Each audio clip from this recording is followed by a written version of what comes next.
Stillman and Company, 102.5, 106.3 The Game, streaming live on Twitter, Twitch, YouTube, and Facebook Live. We are live from the Spring Hill Heating and Cooling Studios here on a Fireball Hot Take Friday, a trade deadline Fireball Hot Take Friday. Honest to God, this might be one of my favorite days of the year. Not the trade deadline day, though. I am very excited about that. And Barry Trotz will join us around 4:30 or so, maybe in the 4:25 range, something along those lines. Barry Trotz will swing on by and join us because we are live at Bridgestone Arena. For that, Barry going to stop on by. But today is, Ian, you know what today is? Yes, I do. What is today? Free Agency Friday? It is the Free Agency Friday. Every year on this program, since this went from Jared and the GM to Stillman and Company, every year we have done at 5 o'clock, and we will do it at 5 o'clock today, the official Jared Stillman Titans free agency plan, in which it's the one time that we pretend that the salary cap actually matters. Which, by the way, in this process of which I did and which I added, hold on, let me count. 1, 2, 3, 4, 5, 6, 7, 8, 9, 10, 11 free agents for the Titans. Nope, 13, 14, 13 free agents for the Titans. I have never in this process, like this, or at least today when I was doing it, the salary cap was never an issue.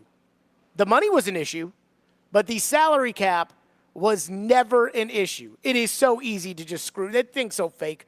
So we've got that coming up 5 o'clock today for that Barry Trotz in the 4 o'clock hour. So I am taking a look at Elliot Friedman's Twitter. I am consistently just refreshing it to see if the Predators are going to make any more moves. As of today, here's where the Predators are on the trade deadline. Yesterday, they acquired Anthony Beauvillier for a 5th-round pick. They sent out Yakov Trenin and a prospect for a 2025 3rd-round pick and some other Scarbini prospect. And today, the Predators have made a pair of moves. Jason Zucker from I want to say the Minnesota Wild, and then I want to say he was with Pittsburgh, but he's actually with Arizona. Jason Zucker from Arizona for a 6th-round pick. 6th-round picks or whatever. And then Denis Goryanov from Nashville to Philadelphia for some minor leaguer I've never heard of who hasn't played this season. I think that's a Milwaukee move. And quite frankly, and I mean this with no disrespect to Goryanov, but he honestly might be the worst player I've ever seen play in the NHL. So he's out, and we don't have to worry about that anymore. Keyser just talked to Alexander Carrier's agent. It doesn't look like they're going to move him. The deadline was 3 minutes ago, but Ian, as you well know, with the deadline and the way these things usually play out, there's always a handful of moves. Oh, yeah, trickle effect. There will be, I think the trade deadline's kind of fugazi a little bit. It's more real than the salary cap, but it's not much. And so I'm sure deals can still probably get worked out right now, even though the deadline's passed, and then they'll say, oh, well, this one is this one. But we will keep you updated if there are any more moves. So I want to start on my hockey team, the Nashville Predators, and I'm going to start with Barry Trotz and what we are seeing and what we have seen. So I think everybody wants, when it comes to these trade deadline moves, there's always going to be winners and losers. That's what NHL Network's going to do in Canada, TSN. Who's a trade deadline winner? Who's a trade deadline loser? And I think that's kind of stupid. But I think it's definitely stupid when it comes to the case of the Predators. Because when it comes to the case of the Predators, Barry Trotz made moves that would indicate being a buyer, right? They went out and they got Beauvillier and they added his salary. They went out and they got Zucker and they added his salary. But in the traditional sense of buying and selling in the NHL,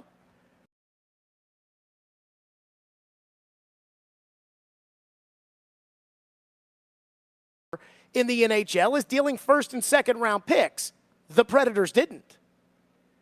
The typical buyer in an NHL trade deadline market doesn't send Yakov Trenin, a solid, albeit unremarkable, 3rd-line player, to another contender in their own conference if they're buying and hoping for a playoff run.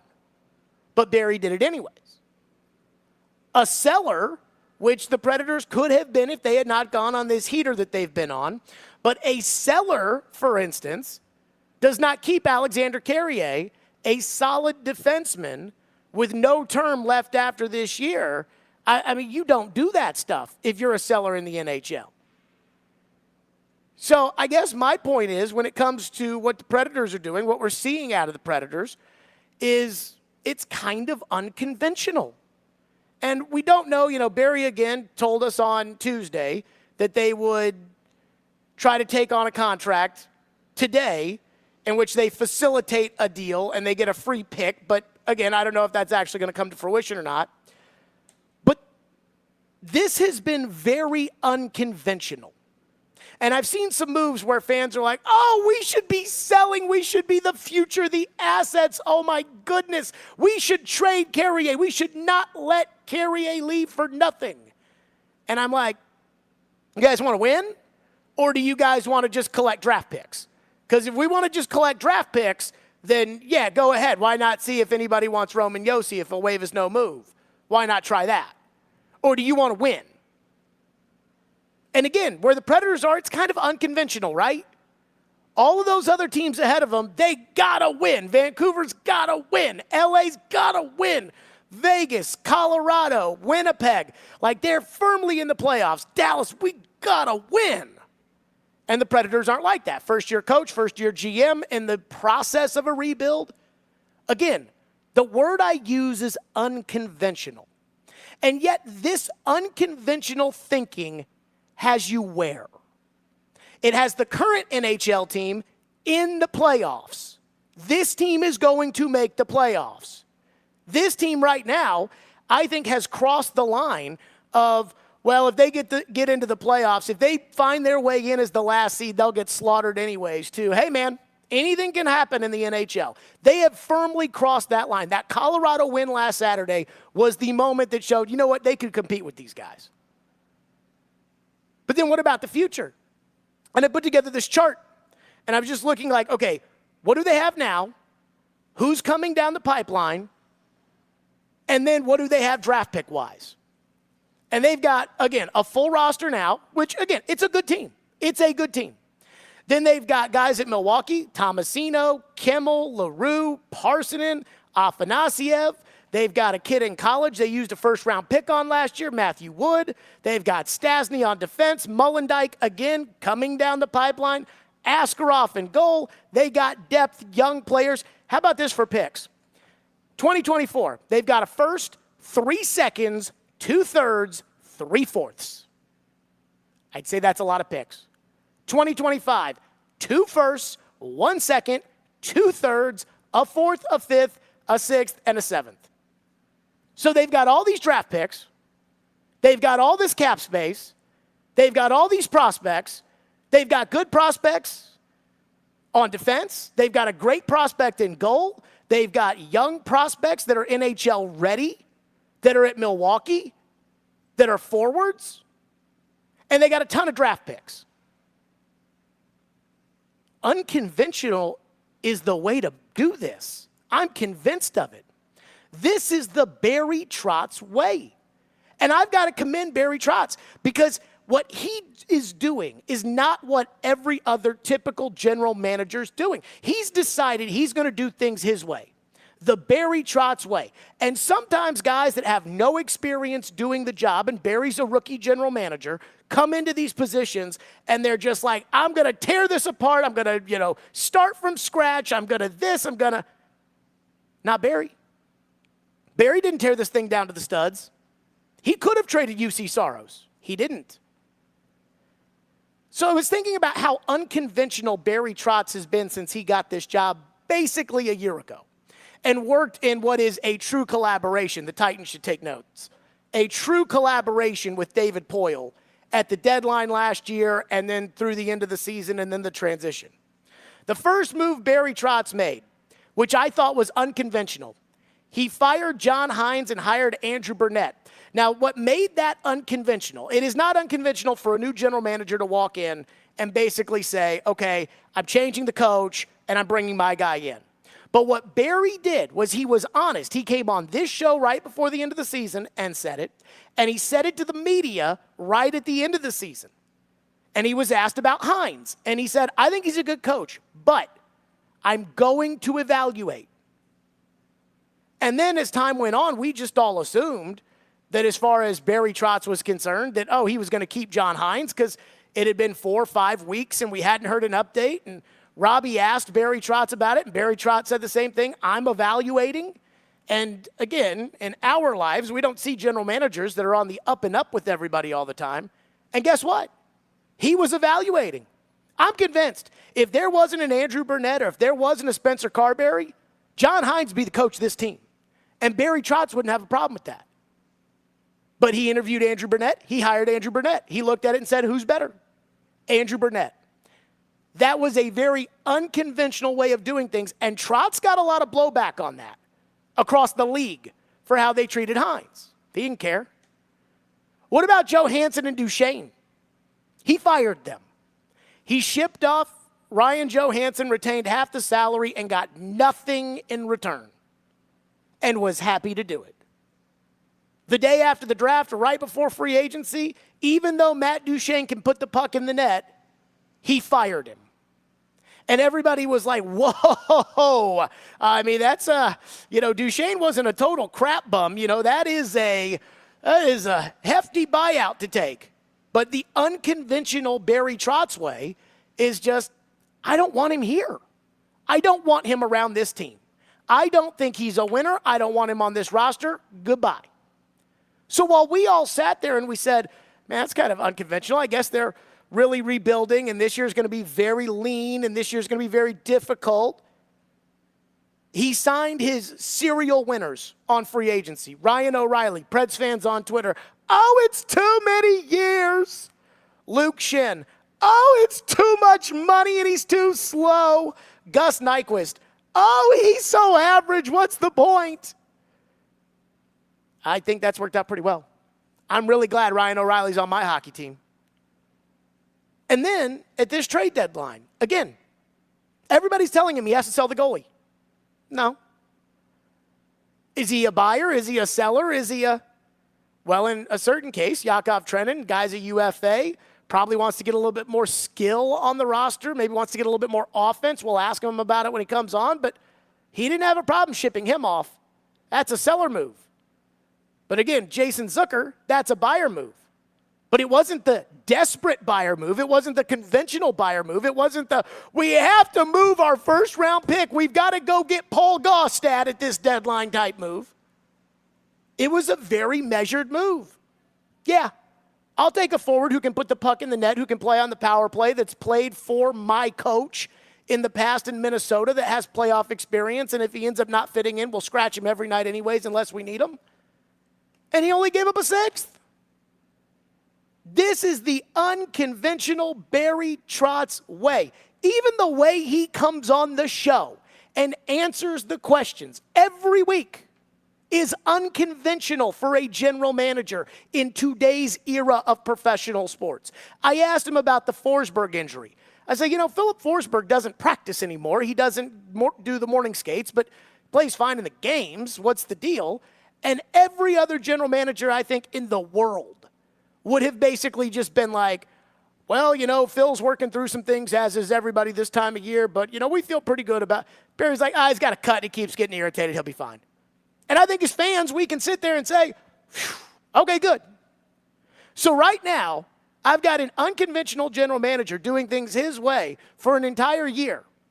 And because of that, I've got a good hockey team right now, and I've got a good future loaded with cap space, draft picks, and prospects. What is not to like about what the Predators have done right now?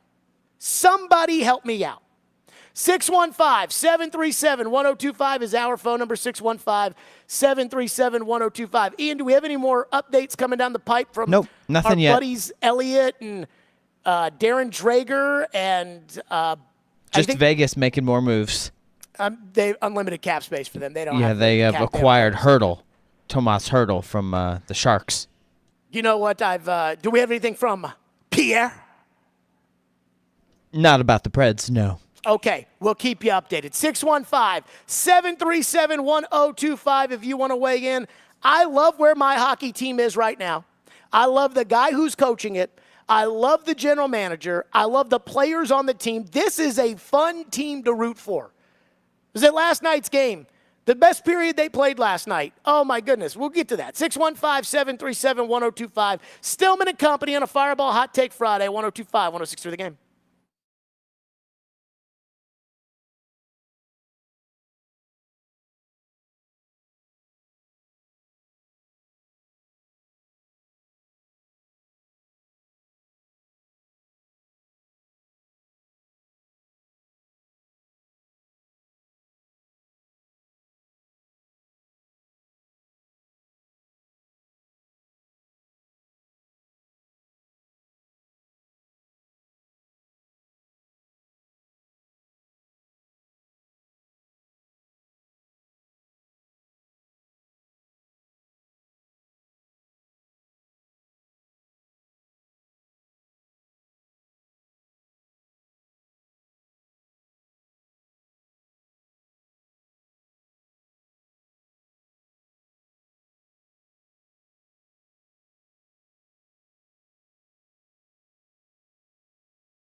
Carolina needed scoring. To get over the top, I think they needed scoring. They added scoring. I think for Winnipeg to get over the top, they needed to add scoring. And they went out and got Tyler Toffoli. And I don't think either of them overpaid to do it. Like, I just think these were smart, reasonable moves. The Preds wanted to add depth. They got Jason Zucker for a sixth. That's reasonable. There you go. That was Boomer Gordon earlier today on Sirius XM NHL Radio. And he said there, he's like, I mean, these teams needed to add scoring. The Predators got Jason Zucker for a sixth. And let me say this about Jason Zucker. Ian, he passes the initial Jared Stillman NHL trade. Trying to think of the right way to say this. Like the initial checkpoint. You've heard of him? I have heard of him. Okay. So the number one thing I never want, if you acquire somebody who I've never heard of and you tell me he's good, I know you're full of crap. Because I know who all the good players in the league are. I don't know who any of the Scarbinis on any of the other teams are unless they played a playoff series against the Predators or they're in the Predators division, and even sometimes I don't know those guys either. So if you're some Scarbini, again, no disrespect, but Beauvillier, I never heard of him before. But so I can't get excited about that. But Zucker, I've heard of him. In fact, when the Predators at the 2019 deadline made the Kevin Fiala for Mikhail Granlund trade, the night before the deadline, Minnesota had played on NBC Sports at the time because they had the TV contract, and they had played on NBC Sports the night before, and I think Jason Zucker had scored twice, and they traded for Granlund, and I told Portland, I don't even know who this guy is. Talking about Granlund, I'm like, the Zucker guy just scored twice. I'd rather have him. So I do, in fact, know who he is, which is a very important step. And the most important thing about all this is they didn't give up anything to get him. They gave up a 6th-round pick in a draft that they have 1 first, 3 seconds, 2 thirds, and 3 fourths. I mean, they're loaded in this draft in terms of the top of it, which is the only thing that's important. So I don't know how you can't like it, and I don't know how you can't like where your hockey team is right now. The team is good. The coach is good. They've got tons of prospects. They have tons of cap space. They have tons of draft picks. What do you not like about it? And everybody's talking about Vegas. Now, look, Vegas plays a different ballgame than you do. Because Vegas, and I don't know, it's like their ownership or something like that, but Vegas is like LSU. You know, you look at the NIL money in college athletics, and it's somehow, some way, LSU has the most NIL money and is buying the best players. And I don't know what it is about LSU, and I don't know what it is about Vegas. And I know Vegas won the Cup last year, and I know Vegas has Eichel on long-term injured reserve, and they've got Stone on long-term injured reserve, and those freaking guys are ruthless. Eichel's pretty close to coming back if he's not back already. Well, then how are they going to do that with the money when he comes back? Who, Eichel? Yeah, he's on long-term injured reserve, so when he comes back, his money, I would assume, will then go back on the cap. I think it was just Stone on long-term injured reserve at this point. And then, interesting. Yeah, but his salary, Stone was like 9-something million, so it was able to clear a fair amount. I guess. Those guys are ruthless. You're not going to play ball the same way they play ball. It's just not, that's not, especially because you don't have Jack Eichel on your team. So every big name that comes out, Vegas will be involved, and they're different. And guess what, though? If the playoffs started today, their defending Cup team would be in the wild card spot behind your started-the-season rebuilding team. Somebody explain that to me. Vingan says Eichel's back already. I can't keep up with Vegas and their shell game with cap money and everything else that they do. But, look, Vegas, every big name, they're going to be after it. I'm jealous of that, too. But, again, as far as where the Predators are right now, I don't know how you can't be happy about this. Coaching change was controversial when it happened, although I don't think it was controversial amongst Predators fans. I think it was controversial amongst people outside of Nashville. But it was the right decision. Firing Duchesne and Johansson, I think, the right decision. I mean, again, Johansson just got fired again out there in Colorado. The Ryan O'Reilly signing, I think that was brilliant. Nyquist, brilliant. Shin, he's okay. And, again, they became buyers, but they didn't really give up anything at the trade deadline. What's not to like? It's like when all this started, Adam Vingan called me a Barry Trotz Bobo, and I was like, look, man, I was so hard on how things were going that it would be almost impossible for me not to like anything that was different. But how can you not like what's going on around here? And if you want to say, well, I wish we were like Vegas, and I wish the Predators were dealing all of their draft picks and skirting the cap as much as possible in order to, That I can't help you on because nobody else acts like that. Like, they are the only team in the league that does that. They operate with a different salary cap than you do. 615-737-1025 is our phone number. Our phone line is driven by WilsonCountyHyundai.com on a Fireball Hot Take Friday. So a couple of you texters have had this sentiment that Taylor had. He says, I was on board with the Matt Duchene buyout at the time, but Matt Duchene would be the second leading scorer on the Predators if he was on this team, and I think that was a bad move in hindsight. Here's what I'll say. I can't tell you how much fun I have watching this team play. Now, I've been on the road with this team to St. Louis, and I was around the team on Sunday night at their gala at the Nash Vegas event. And so I've seen it kind of as a fan. I've talked to people that are involved on a daily basis, and I've observed a little bit on my own. This group has got great chemistry.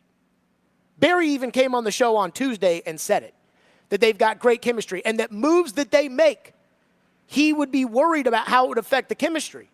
In this case, Beauvillier played for Trotz in New York. Zucker played for Andrew Burnett, who was an assistant coach. Or was he an assistant coach or was he in the front office? Where is this? Minnesota. I think both.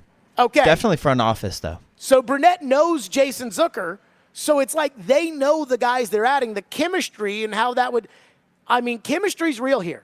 And the truth about Matt Duchene is this, and the Predators will never, ever say this. Their actions tell me this, but they'll never actually come out and say it because they don't want to throw him under the bus. And I think, again, it was a not amicable breakup, but it was a breakup. Matt Duchene is not a leader.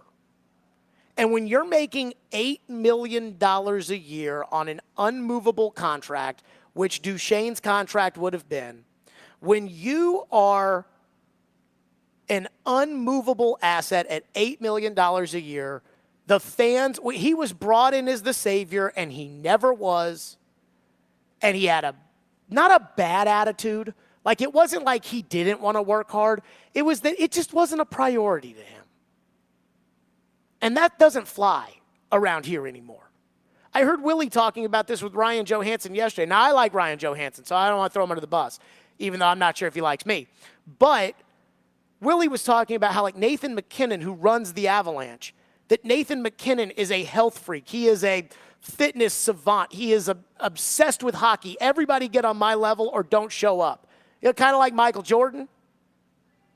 Johansson didn't fit. There is a personality issue when it comes to Matt Duchene that is not a problem in Dallas because he's not one of their more important players. Again, Matt Duchene batting 7th in the lineup, making $3 million, not bad. Matt Duchene, when you're asking him to hit cleanup and you're paying him at the top of the team, you've got a problem. So it's more than just about, well, this guy scored so many goals. This ain't a video game, folks.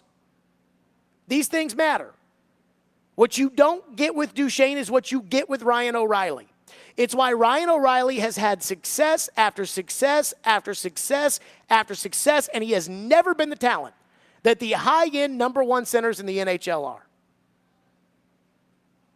So that's why when you say, well, just look at the stats and look at Duchene, I'm telling you, Barry Trotz, and I don't want to speak for him, but I will in this instance, I don't think he's upset about that decision. I don't think he regrets it. I don't think he's thinking twice.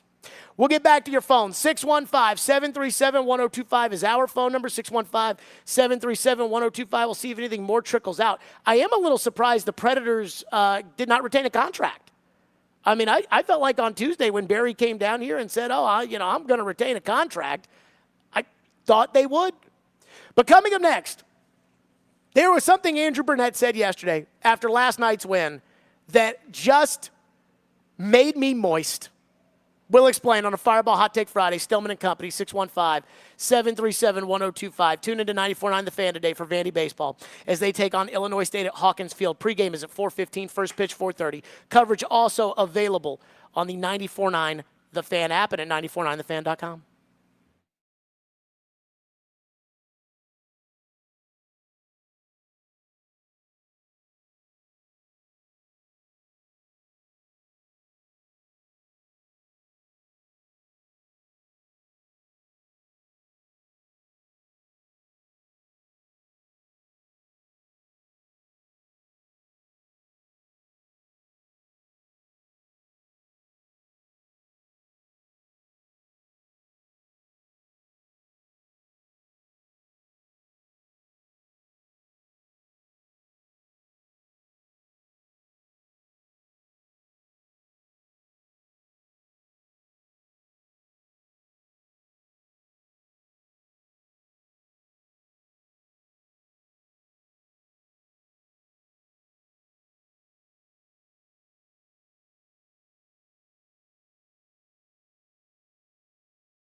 Byram rescues him and Gergensons.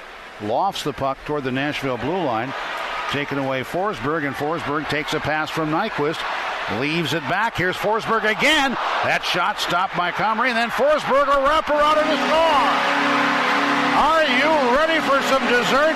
And do you have some chapeau to throw? There you go. Another Hattie. 2 Hatties in a week for the Predators. This team is freaking rolling. Now, I got to tell you, this MoneyPuck.com, I think it's kind of a tease. The Predators currently have a 74.4% chance of making the playoffs. That's 75%, which is significantly higher, by the way, than the everything must be bought Vegas Golden Knights at 59.9%. But these, Money Puck will be like, this is a big game. If you win, you've got an 83% chance, and then the next day it's like, I'm up 74. But anywho, I said last night was a big game for one specific reason. That was because Predators did not play well on Tuesday. They played well for 8 games, and then they did not play well on Tuesday night. Now, look, it was a bad bounce and a goal taken off the board, and it wasn't like it was an abysmal 9-2 Dallas performance on Tuesday night. But Tuesday night was not good enough. And when you play like that, then you have a chance of losing to a bad team. Reminds me of my old basketball coach, William Bellaford at USN. Coach Bellaford used to always say sometimes when we'd screw around and be in a game with a team that wasn't very good, he'd say a team that's not supposed – and this was just like the worst because it was like he was voicing his disappointment, saying a team that's not even supposed to be in the game with you is in the game with you. And it was embarrassing. And that's what happened Tuesday night to the Predators. So last night I said, look, this Buffalo team's not very good. What's the standard? And the Predators – I thought played their tushes off, specifically in the second period where they did not score. They scored twice in the first period, and I didn't think they played very well in the first period. They didn't score in the second period. I thought they were great in the second period, and then they piled it on 2 more times in the third period. They ended up winning 4-2. But this is what I love. This is what made me so excited about Andrew Burnett, who I think is a tremendous coach. But again, the Predators didn't meet the standard with which we know they're capable of playing on Tuesday. And Andrew Burnett, even though they won, didn't necessarily feel that way about the way they played yesterday. And this is what accountability looks like when you are a good team. Here's what the coach said last night. I think we got sloppy in both games, which is to be expected. When you go on a run that we've had, there's going to be a little bit of a drop-off. We just have to be really cognizant as a group and as a staff that things are, I think our game's dropped a bit, and it's going to be a challenge to get it back going, and that's going to be on everybody to pull, because we're going to get challenged in 2 buildings back-to-back in afternoon games, and especially in Minnesota on Sunday, they're chasing us. So, it's a challenge. We have to be really mindful. He's putting his foot down on the gas. Like he is putting his foot down on the gas on these guys. He is the perfect jockey. I've noticed this, right? Like when they come out, they didn't start after their break. He didn't like what he saw in practice. He didn't like what he saw in the games. And I had people telling me that Burnett was just skating them like crazy in practice. Like that he was really on them. Then he and Barry Trotz punish him with as we know, the well-known Vegas trip. They turn around, they play great. Even when they lost Tuesday night, Andrew Burnett kind of showed. Again, this is all about a feel thing. And he pulled up a little bit and didn't say, oh, well, they didn't meet our standard tonight, and I'm mad again. No, it was like, hey, it's really hard to have that same standard for 9 games in a row. So it's going to happen, but we got to rebound from it. And you see him right there saying, like, hey, the way we played, that's not good enough now. So he gave them grace for Tuesday night. Now he's starting like a great jockey. He's really starting to hit them. And again, the one thing that cannot happen is I don't think that this team can, even though I can kind of put my feet up and put my cigar in my mouth like Tony Soprano at the Bada Bing Club, he can't do that. They can't do that. They can't be thinking about the playoffs. Like, they've got to find a way to be motivated for all these games, and I think that's what he does. And I got to tell you, I think this guy is just a tremendous coach. And I think he's got 3 things that are really important that make him a great coach. The first thing is he's honest. Like, he's a straight shooter kind of like Trotz. You know, he's not as open as Barry is, but like Andrew Burnett got hired. He came on the show the day he got hired. About a week later, I ran into him. I was flying back from Fort Lauderdale. He was flying back from Fort Lauderdale. I ran into him at the gate. He'd already been on the show. So I went up to him and I was like, you know, hey, like, you came on my show. He's like, yeah, I can't, you know, whatever. And he and I chatted for a while. And like, even in that small conversation, I kind of was like, yeah, I'm kind of the mean guy in town. I'm the guy that if I don't like something, like, I don't like it. And I just tell people that I don't, like, I can't be friends with the coaches. I can't be friends with the players. His wife even said, are you like pre-apologizing? And I was like, well, you know, it's like those relationship books when you set boundaries and expectations. But he's a straight shooter. And he's a straight shooter with the media. He's probably a straight shooter in the room with the guys. That's the first thing. The second thing is he is a wonderful strategist. He's a great offensive coach. I mean, the fact that Yossi bounced that puck off the back wall in what was, I think, the deciding goal of that Colorado game Saturday night, that he banged that puck off the back wall right to O'Reilly, that was a drawn-up play. And that was fabulous. And I think now that we've seen like the transition period is over and these guys got the system, we see 4 goals a night. We see fun offensive hockey to watch instead of that just freaking boring crap that they tried to get to the hard areas and identity and all that. Thank God that's over. And the third thing is I think he's got their respect as a former player. And I don't think that being a former player necessarily makes you a great coach, but I do think that it gives you a level of credibility with the players that somebody who wasn't a former player doesn't have.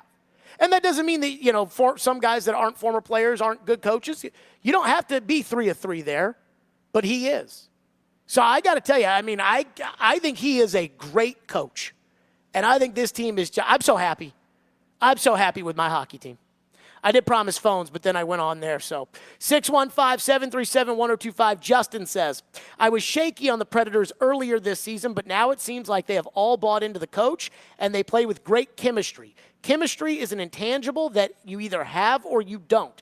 I would rather watch this team play now and have fun and doing it with a team full of names as opposed to a team full of names with no chemistry when they play. Agreed. And the one thing I'll tell you that I learned from the first, run this group had, and I'm not talking about this group because they shook up the locker room here. This won't last forever with this group. Like this group of guys in this locker room right now, everybody's pulling the rope in the same direction. Everybody seems to be focused on winning. Everybody seems to be bought into the coach. Everybody seems to be selfless and team-first guys like Yossi and Forsberg and O'Reilly. That will not last forever. And that's kind of the adjustment period that they have to, the coach and the GM have to really weed out those things before they happen. But what they have right now is pretty good. And I think it is incredibly fun to watch. And by the way, caller Scott, who called in earlier this week begging the Predators to trade a first-round pick for Mikhail Granlund to replace Mark Jankowski, did you see that pass Ian Jankowski had last night? I did, yes. I freaking love that guy. Why do you people want to take him out of the lineup? Look, if he starts stinking it up and he goes back to being a Scarbini, that's fine. Put somebody else in. But right now, I'm not taking him out of the lineup. He's playing great. Why would I take him out of the lineup? Crazy talk. It was a beautiful pass from him last night. 615-737-1025 is the phone number. I promise your phones. 615-737-1025, Stillman and Company on deadline day, 1025-1063 The Game.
What do you think of the two additions that your team made today? Yeah, I'm excited. Obviously, Anthony, I coached against him for a number of years in playoffs and kind of seen him at his best.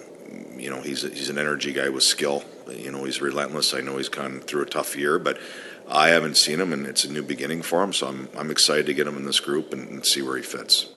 There you go. That was Andrew Burnett last night, asked about the two additions, in which that includes Jarrett Austin Dolan, and who they claimed off waivers yesterday, and Anthony Beauvillier. And all he wanted to talk about was Beauvillier. So he didn't care about the other guy. But, I'm really excited about adding him and things of that magnitude. So, again, just to recap the deadline for the Predators, and this does include yesterday, they added Anthony Beauvillier for a fifth-round pick. They traded Trennan and a prospect for a 2025 third and a prospect to Colorado. They added Jason Zucker from Arizona for a sixth-round pick, and they traded Denis Goryanov to Philadelphia for a minor leaguer, and they claimed Jarrett Austin Dolan off of waivers. They did not, at least as of yet, and I think trickling moves are over, aren't they? Seems about that way, yeah. They did not retain a contract, and they did not move Tyson Barrie. Now, I'll give Tyson Barrie credit because I think he's had a horrible season when he has played, just based off of kind of his unhappiness with where he is in the lineup or whatever it may be. And Fabro's starting to play a little bit better now, which is always good to see. But he hasn't torn the team down, and I think that's important. But they did not make those moves. I promised phones. Let's get to them. Texter says, I saw a podcast with this really popular Canadian YouTuber, Steve Dangle. Ian, do we know Steve Dangle? I think so. Okay. I saw this Canadian YouTuber, Steve Dangle, talk about the Zucker trade, and it's hilarious how little these national media types know. They were befuddled how the Predators were winning games with no forwards and shocked the Predators weren't taking on more Scarbini contracts for draft picks. So I'm surprised the Predators didn't retain a contract. Like, Ian, we were talking about that during the break. Mm-hmm. I mean, Barrie came on the show Tuesday and was like, I'm going to use that third retaining spot in order to broker a deal to get a draft pick. Well, he said he would like to wait till the very end to do that. Right. Well, the end has come. So I guess maybe nothing showed up like he wanted. So I'm surprised that they didn't do that. But I'm not surprised that the Predators, I'm not surprised that Barry Trotz was able to add, to me, Zucker's forget about Beauvillier. I don't, whatever. But Zucker. That's a legitimate NHL trade deadline acquisition. But he did it for a sixth-round pick. So I think he goes into the lineup, not into Trennan's spot, but I think he goes into the lineup, and then they shuffle some guys around, and they probably put him with Tommy Novak and Luke Evangelista, and that is a much more offensive line. I think that they probably view him as an asset on the second power play unit. Zucker is a legitimate trade deadline acquisition. And again, you got him for nothing. And that's the key, is that Barrie gave up nothing, a sixth-round pick, in a draft that he has a first, 3 seconds, 2/3, and 3/4. He gave up nothing. And I don't understand. I mean, I think about it like this. What does it take in order to win in the NHL playoffs? To me, it takes good goaltending. Even if it's some crap bum goalie, if he gets hot, you've got a shot. It takes good goaltending. It takes getting hot at the right time. It takes avoiding major injury. And then at the end, I think it takes, kind of that high-end superstar player. And that might be the reason why you don't win the cup or why you can't win the cup. But everything else you've got. Vegas, the defending cup champions, who just sold out their first-round pick last year and 3/3 and, all kinds of whatever in order to get Thomas Hertl, after getting Noah Hannafin, after getting Antti Mantha, they're behind you in the standings. So why would you give up on the season we're going to make the playoffs, and right now we just beat the Colorado Avalanche in a heads-up game that literally made them shake up their roster. But let's quit. Why would you do that? I don't want them to do that. Unbelievable. I want them to compete. Texter said the Predators did take on bad contracts, just none of them are on the books after this year. Zucker and Beauvillier both have bad contracts, but they won't saddle the Predators with problems for years to come, and their deadline didn't make a whole lot of sense. How did it? To me, it makes perfect sense. Other than the not retaining a contract, but I can live with that. How does the deadline not make sense? Does the deadline not make sense to you, Ian? I think it makes sense. To me, it makes perfect sense. They're both players who are a little bit more on the expensive side, which they have room for. So maybe they have an opportunity to take on those players that other teams might not be able to. And each player has some history with the coach and GM where they've been before, so they're familiar with each other. And they both have playoff experience. Yeah. And in Zucker's case, he can play on the power play. Leadership. And in Beauvillier's case, there's something about his game that Barry Trotz trusts that... Well, he had a very good playoff run. I want to say one of the years that Trotz was with the Islanders. And, they had a couple of good playoff, shots there. And I think Beauvillier had a pretty good playoff run once. I did see somebody post the clip. Was it Alex Daugherty last night? Posted the clip of Beauvillier's game winner against Tampa Bay. Okay. In 2021. I don't remember a lot of the specifics, but... I mean, again, the only problems that come with, like, Zucker or Beauvillier are the contracts, but you have plenty of cap space, and so it doesn't matter. Like, unless you want to count Herb Fritch's money for him, like, who cares? Not your money. Terry in Clarksville says, Jared, what are the line combinations, in your opinion, now that the two new kids are on the team? So I'm glad you asked. First of all, Zucker is not a kid. That is an old pawpaw. He is 32, yeah. Yeah. So, I mean, like... Me and Robbie were texting about this during the break.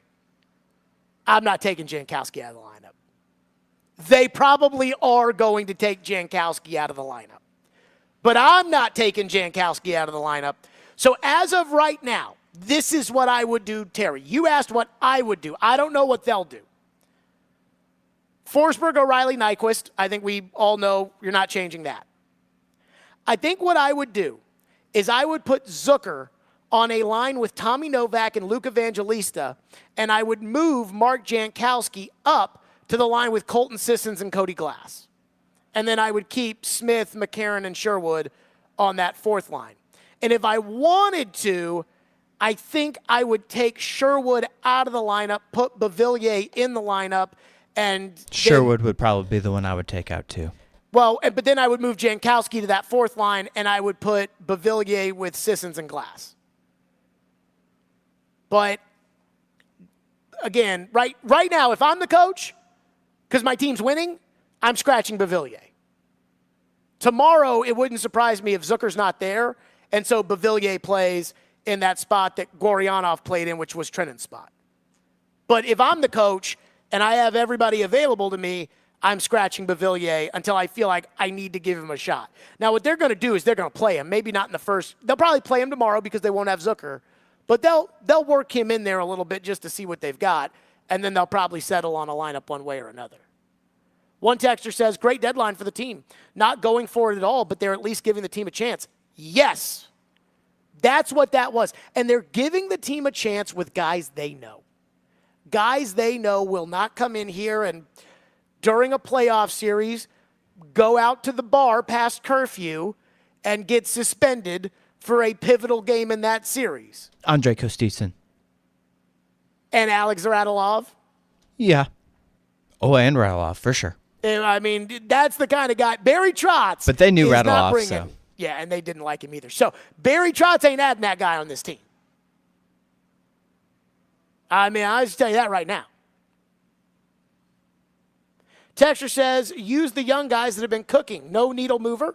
If you want to find a first round out another year of picking in the middle of the pack of the draft, then the Predators have accomplished it. But if you want to play with house money in a year the Predators probably shouldn't have made the playoffs, then the Predators should have added an actual game changer at the forward position. So much for that mushy middle. Here's for me hoping that I'm terribly wrong. So I have a thought on this. Because I read this text kind of right up against the break. And I have a much larger thought on this that I want to get to, and we'll recap the deadline, and we'll do that next. 615-737-1025. Plus, something that Andrew Burnett said yesterday about the message to Barry Trotz, and just because it was the Predators, it hit me right in the chest that, like, I almost think that he said that on purpose so that I would go crazy about it on the radio. We will play that for you as well. Stillman and Company on a Fireball Hot Take Friday, 615-737-1025 is our phone number. Tune into 93.3 Classic Hits this Sunday for coverage of the Shriners Children's 500 in Arizona. Coverage begins at 1:30 with the race starting at 2:30. Coverage also available on the 93.3 Classic Hits app and at 933classichits.com.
Stillman and Company, 102.5, 106.3 The Game, streaming live on Twitter, Twitch, YouTube, and Facebook live from the Spring Hill Heating and Cooling Studios. Fireball Hot Take Friday. We are live today at Bridgestone Arena on trade deadline day. You heard in Ian's update, Max Hers will have a trade deadline special, a recap show tonight at 6 o'clock. Barry Trotz will join us right here at Bridgestone Arena around 4:30 or so today as the Predators wrap up the trade deadline. And then at 5 o'clock today, we have the official Stillman and Company free agency preview. I want to make sure that the stream can see, all the notes that we took on this. Very color coordinated, by the way, which I'm very excited about here on the program. So I teased in the last segment. Again, you heard in Ian's update all of the different moves the Predators made. Beauvillier and Zucker are in. Trenin and Goryanov are out. That's pretty much the gist of what the Predators did. So somebody texted into the text line and said that they didn't make a needle-moving trade. And he said, if you want a first round out another year, then pick. If you want a first rounder picking in the middle of the pack, congratulations. You'll be picking in the middle of the pack this year. But if you really wanted something, you should have gone for it, the texter said. Should have added an actual game changer at the forward position. So much for living in the mushy middle. Here's hoping that I'm terribly wrong. So I do not believe in rentals. I do not believe in the NHL trade deadline. I'm just going to tell you this right now. I do not believe in it. Now, Vingan sent me a tweet yesterday, or like a graphic, of all these guys that were deadline acquisitions over the years that have won cups. And it was kind of like, I don't want to say his way of saying, see, these do matter, but every single team in playoff contention makes a trade anyways, so there's always going to be somebody on a team that wins the cup. My point is, and I know that Ivan Barbashev had a nice run last year for Vegas, so maybe that worked for them. But in my experience, the cup is not won nor lost by the guys you acquired at the deadline. See, that's why teams that don't have goaltending, that I understand. Because you're going to get the goalie and you're going to stick him in the net. But I've seen so many trades over the years at the deadline. So many names. Like Rick Nash to the Columbus Blue Jackets. Or excuse me, Rick Nash to the New York Rangers from Columbus. I've seen so many deadline moves that this is the move. And then that team, they get bounced in the second round. It doesn't make a difference. And so over the years, I've seen the Predators make trade deadline moves that involve first round picks, high assets, in order to acquire Ryan Hartman, Cody Franzen, Mike Santorelli. I don't like that. So I just don't think that there's a ton of value in these guys that are moved at the deadline. Like Jake Gensel going to Carolina. Carolina, who traditionally does not move a lot at the deadline, Carolina pushed their chips all in this year. Because they went and got Gensel, and they got Kuznetsov, and they are going for scoring. How much does that, though, affect the championship odds in Vegas? Probably not much. I just don't believe in the whole rental thing. So when you're like, the Predators should have gone for a needle moving forward at the deadline, my question to you is, how much better in a 7-game series? How many goals is Jake Gensel, who we've never seen not play with Sidney Crosby before, how many goals is Jake Gensel worth compared to how many goals Jason Zucker is worth? Because I think we all agree. If you're going to play Vancouver, for instance, in the first round of the playoffs, guess who's going to decide that series? Pettersson, Besser, Forsberg, O'Reilly, Yossi, the guys that are already on the team. Again, I've seen the Predators make go-for-it moves, like Cody Franzen and Mike Santorelli in 2015, and get beat in the first round. And I saw them deal a 4th-round pick for P.A. Parento as their only deadline acquisition in 17, And that team went to the Cup. So I don't get to, I know that, trade deadline talk, and there is tons of movement in the NHL, unlike football, where in football it's like trade deadline, trade deadline, trade deadline. But then like 3 trades happen. It's like Montez Sweat to the Bears. Woo. But there are a lot of movements. There's a lot of moves in hockey. I just don't think that there's like this, go for it. I don't think that there's ever a move that can be made that's like that for a player that I really, really want. It's always like Gensel, a low-end guy. Like Gensel's good, but he's not, to me, he doesn't move the needle. Just doesn't. 615-737-1025. One other thing I want to talk about. Last night, Robbie asked Andrew Burnett after the game. Asked him after the game what the message to Barry Trotz and the organization was. And before we play his cut, I just want to remind you guys that over the years, and last week we had our big talk about John Hines after the Predators smoked them and really delivered the knockout shot to Minnesota as far as their playoff hopes were concerned. But over the John Hines years, it always felt like it was kind of moving the goalpost when talking about what the goals were for the team or what the expectations were, or the Predators got swept in a playoff series they didn't belong in. And afterwards, we got lectured by the coach and the captain and everybody else that nobody but Joe Rexrode predicted us to go to the playoffs, as if we were supposed to hear that and accept that and say, well, Pierre out in Canada didn't think they were going to go to the playoffs, so we shouldn't be upset that they got their rear end spanked. And it felt like it was always like trying to convince us that, hey, it's okay that this team is not really contending, but, we got a shot, Jared. And then when they got beat because we said they didn't, it was like, shucks. And I didn't like that. I think the expectation should be simple. It shouldn't be trying to convince me that you did a good job. I should see it because the most important thing is winning.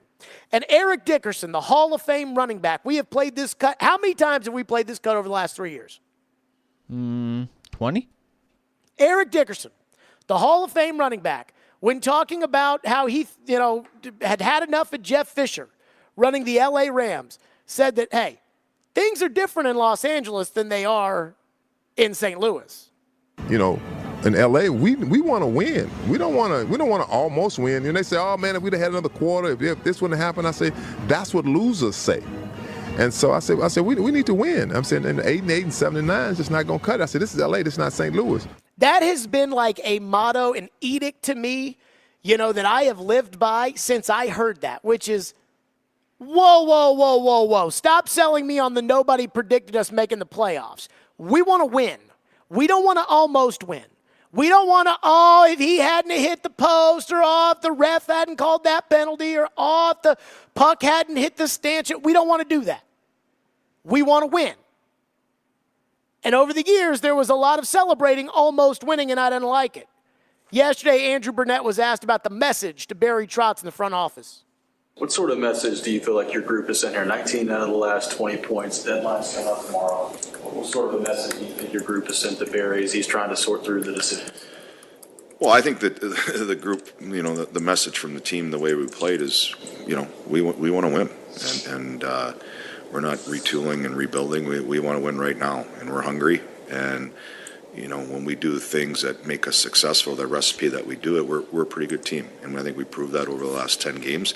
Now there's lots of hockey left. There's more growth in this group that we're going to need to get to. There's going to be little bumps in the road.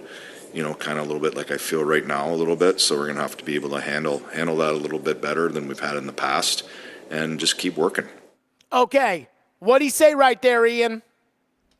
We want to win. We want to win. We don't want to almost win. And this team this year right now, they're not almost winning. And so I got to tell you, I heard that and I was like, Andrew Burnett must be listening to the show when we talk about the Hall of Fame running back, Eric Dickerson, and what he said. Because this program over the years has been the program that has demanded winning. And let me just say this, it's a lot of fun watching them do it every single night for the last 3 weeks. 615-737-1025 is our phone number, 615-737-1025. Corey Curtis, News 2, will join us up next here on the program. Tune into 93.3 Classic Hits tomorrow as MTSU basketball takes on Louisiana Tech on the road. Pregame at 1:30. Tip-off is at 2. Coverage also available on the 93.3 Classic Hits app and at 933classichits.com.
Stillman and Company, 102.5, 106.3 The Game here on the program.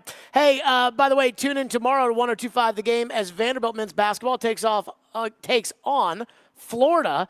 pregame at 3 o'clock, tip-off at 3:30. Coverage also available on the 102.5 The Game app and at thegamenashville.com. So at 5 o'clock, we will have the free agency special. The Stillman and Company, this comes up once a year, the Friday before free agency. It is this Friday at 5 o'clock where I will break down what the Titans should do. And this year I broke it down into day one signings, week one signings, week two signings as the price starts to drop. Corey Curtis now joins us on the program on News 2. So, Corey, I want to start with this. What is your expectation 1 week from now about how you will feel about the holes, and there are a ton of them, on the Titans? How will you feel about, do you think, what are your expectations for the Titans in free agency? Well, I think it's tough because, we want it all to be filled now, and we start checking off, well, this guy's gone and this guy's gone, and inevitably more guys become available as free agency goes along as well, and that's something that we have to keep in mind. I think as a whole, though, I need to see at least one starter on the offensive line, at least one. One? I said at least one. I need to see at least one starter on the offensive line. Is that killing you? I need to see a little bit more than one. Well, I would like to see two, but in the first few weeks, if I can see one, that will be one. I would like to see a corner, and I would like to see a contributing receiver. It doesn't have to be a one or a two, but a contributing, like a Tyler Boyd type, a guy who can come in and you bring him in, you feel good. All right, those are four of the spots I really want to see, for the football team in the first couple of weeks in free agency. I'd love to see two linemen. I would, but I'm not writing the checks here.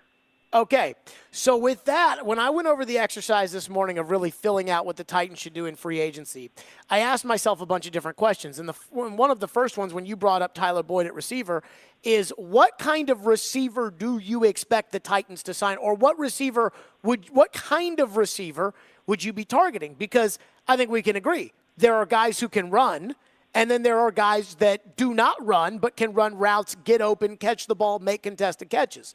Tyler Boyd, Darnell Mooney, and Curtis Samuel all played in the slot last year. They're not deep threats. Their teams do not throw them the ball deep. Whereas Hollywood Brown, Calvin Ridley, Gabriel Davis, they are deep ball threats who do play on the outside and do run down the field. The 38th pick, we know there are going to be receivers available, especially fast ones, based upon how they ran at the Combine. So, Corey, if you were targeting a receiver in free agency, would you be targeting the sure-handed short to intermediate receiver, or would you be targeting the outside guy that can run, knowing that you've got the 38th pick? Number one, I want a pro. All right, that's what I want. I want a pro. I want a guy who I can count on. All right, to be there and be ready and to contribute. That's my number one priority. I agree with what you're saying about the draft. I think you can get speed in round two. So I don't think you have to be obsessed with speed in free agency. I like Gabriel Davis a lot. I wonder how much he's going to cost. I like Darnell Mooney because I think he can be had at a decent price, and he was just in an offense which DJ Moore came into where he became kind of forgotten between DJ Moore and Cole Kmet. So I like those guys. Marquise Brown's been awfully banged up. I would have a hard time going there. And I know that's not what you're asking, if I would go inside or if I would go outside. Sure. Look, Traylon Burks can play the slot, and he can play outside. DeAndre Hopkins can play the slot, and he can play outside. I don't think you have to pigeonhole a guy. It would be nice to get a guy who could run deep, okay, because you've got Hopkins who can really patrol the mid-range shots. So, and I think Mooney is faster and can go deep more than you think. I just think in that offense it didn't happen for him. So I think that those guys are available and they can do that. But I think when you're looking for, hey, we're going to add a burner, for the next, 5 to 8 years, I think that's got to come from the draft. Corey Curtis is with us, News 2, here on the program. What about tight end? Are you set with Chig and Josh Wiley, or do you think the Titans should be venturing out into the Hunter Henrys, the Mike Gesicki's, the free agent market at tight end? Well, I think they're going to go out there in free agency and get a veteran tight end, and I think they should, but I don't think they should spend a lot of money, all right? Do you think Mike Gesicki's worth a lot of money? That guy's had opportunities. He hasn't delivered. Now, Dalton Schultz, if he would have gotten a free agency, I would have said spend some money on him. He's good. So it depends on what's out there. I don't see a ton that's, worth sprinting to the door on to overspend. I don't want a $12 million a year Jonnu Smith package like the Genius put together up in New England. Hunter Henry's been, he's been a good player, but he's been banged for a long time. I need to go younger than that and healthier than that. Corey Curtis is with us. Which position is more important to you? The backup quarterback position or the 1B running back position to Tajay Spears? I will say backup quarterback, because I think that the running back, the 1B, is much more easily replaced on the fly. Finding a quality backup quarterback is much more difficult than finding a backup running back. I mean, there's a bunch of guys that are out there. You can draft a guy late who can probably help you there at the backup running back. So I'm not afraid of what they have to do. I'm confident you can find a guy at a decent price to be a 1B to Tajay. So finding that quarterback who you can get in the game and can win for you if Levis gets killed by another horrific offensive line, I would think would be a much bigger priority. And, there's not a ton of them out there. I mean, who are the best ones right now? Gardner Minshew and Jameis Winston and Tannehill? Flacco. God, Lord. I still can't believe what he did last year. But, I mean, those guys aren't cheap, but that's also one of the benefits of having your quarterback on his rookie deal. You can spend a little bit more on a backup, but at the same time, you can't go ridiculous. And also, those guys have to be good, knowing that they're number two. I mean, Minshew's been number two forever. I'm sure he wants a chance to start somewhere, even though he's not going to get it. Corey, how important is the safety position to you? Because a bunch of guys are getting released. Jordan Poyer got released by the Bills. Justin Simmons got released by the Broncos. There's going to be a lot of these guys in free agency. Washington did not re-up Cameron Curl. The Giants did not re-up Xavier McKinney. The Ravens did not re-up Geno Stone. And as I was looking through it today, what's crazy is that of all these free agent safeties outside of Xavier McKinney of the Giants, Kevin Byard by Pro Football Focus was the highest graded one. And the Titans also have a decision to make on their hands with Amani Hooker, set to make $6.55 million, when clearly, if Honey Badger is making $6.5 million, I don't think Amani is worth $6.55 million. So I ask you, how much do you value the safety position in today's NFL? Look, I value it because I think you can have playmakers there. I mean, Amani Hooker, when healthy, has been one of the Titans' better defensive players. He shows up. He makes plays. I mean, just like Kevin Byard showed up and he made plays that won football games. So I don't discount that position as a throwaway. At the same time, like you talked about, you're already invested in Amani Hooker. I don't know. I mean, we saw the problems when you paired up Hooker and Byard, both with big deals. It really, pushed your limits on your cap. So I think you'd like to get younger and cheaper at that spot. And, there's, like you said, there's so many of those guys, you can probably sit and wait and get one of them at a little bit of a discount. Another guy who could become available, who's maybe one of the more hybrid types, and is a guy that I like a lot, is Jeremy Chin for the Carolina Panthers. He missed last year with an injury. He could be out in the market, and because he's coming off injury, could be had a little bit of a discount. I think he's a playmaker. Corey Curtis, it's Fireball Hot Take Friday. What's your hot take this week? I cannot believe the Nashville Predators. I mean, I sat here after the Dallas loss, and we talked, and I was just like, yeah, this is done. This is done. I cannot remember a more dramatic turnaround for a hockey team than this one. And no matter how much I want to discount who they're putting on the ice, they are playing fantastic. They're all playing to the top of their abilities, and, Barry Trotz is rewarding them. I don't think anybody's saying go win the cup, but I think everybody's saying, all right, go show us what you can do. Like, how far can you go? For me, if they could make it to round 2, I think that'd be awesome. So I think I want your thoughts on this on the Preds. I think the biggest thing that happened, the two things that have changed this entire team. One, Barry Trotz shook up the locker room. Like, instead of waiting for Duchesne and Johansson to get it together, and he just got rid of them, and he brought in O'Reilly, and, it's a different team than the previous era that they kept kind of hanging on to. And the second thing is, I think that this coach is a superb like strategist, motivator. I think he's an incredible coach, and I think now that the system is effective, I'm watching Jeremy Lazan. This guy was a freaking statue. You hated him. He You hated freaking sucked. And now I watch him, and he's literally skating around the net and drawing penalties. Like, I'm watching this guy play. I'm like, this guy's freaking awesome. He went from sucks to awesome. And I'm giving all the credit to the coach. I think this is a great coach. Your thoughts? Well, he is a good coach, and I think it also shows, we hear about collaboration and symmetry. I mean, it's pretty evident that he and Barry are a really good combination together. Yeah. I mean, they are, we say in lockstep. Some coaches might get offended or whatever if the GM came in and shook up the locker room.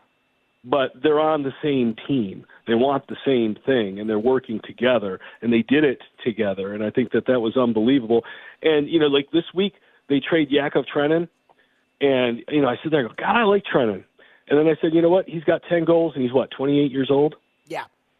There's a lot of guys who are 28 years old who can score 10 goals. Sure. So yeah, I mean, I may like Trenin, but he's trying to get better. So, even if that trade doesn't work, you can replace Trenin.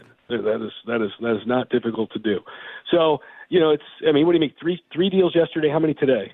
He made 2 deals today. 2 deals today. I mean, we talked about this. I mean, I'm amazed at how ready Barry was for this. I mean, he's really handled it, extremely well. From picking the coach to picking. I mean, God, Ryan O'Reilly was the guy he had to have, and he's been utterly fantastic. I mean, like every button Barry is pushing is just like bing. It's been unbelievable. He's going to miss eventually. He's going to, but God, it's a heck of a run so far. So, between the coach and the GM.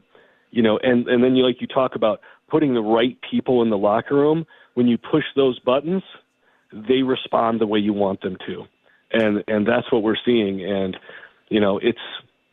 it's fun to see a good organization really rolling and just seeing all the elements work, and they have it all working right now. Like I said, they don't have to win the cup for me to be impressed. I'm already impressed, and I'd love to see them go to round 2. Corey Curtis, News 2, as always, joins us on Fireball Hot Take Friday. By the way, did anybody say anything to you about Carlos Messi? No. Really? I don't think I said it. I mean, we laughed and laughed and laughed, but I don't think you said it either. And I think you're a great sports host and know your stuff.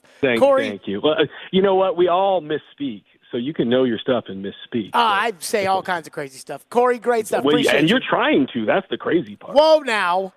I think it. Corey Curtis, as always, joining us on the program. All right, coming up next, there was one thing that mattered to me, like the number one thing. When I did the free agency exercise, the Stillman and Company free agency plan, there was one thought I had the entire time. We'll get to that next. And I wonder if Rand Carthon and Brian Callahan feel the same way. We'll do that next. Stillman and Company on a Fireball Hot Take Friday. It's 102.5, 106.3 The Game.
I'm going to tell you a story.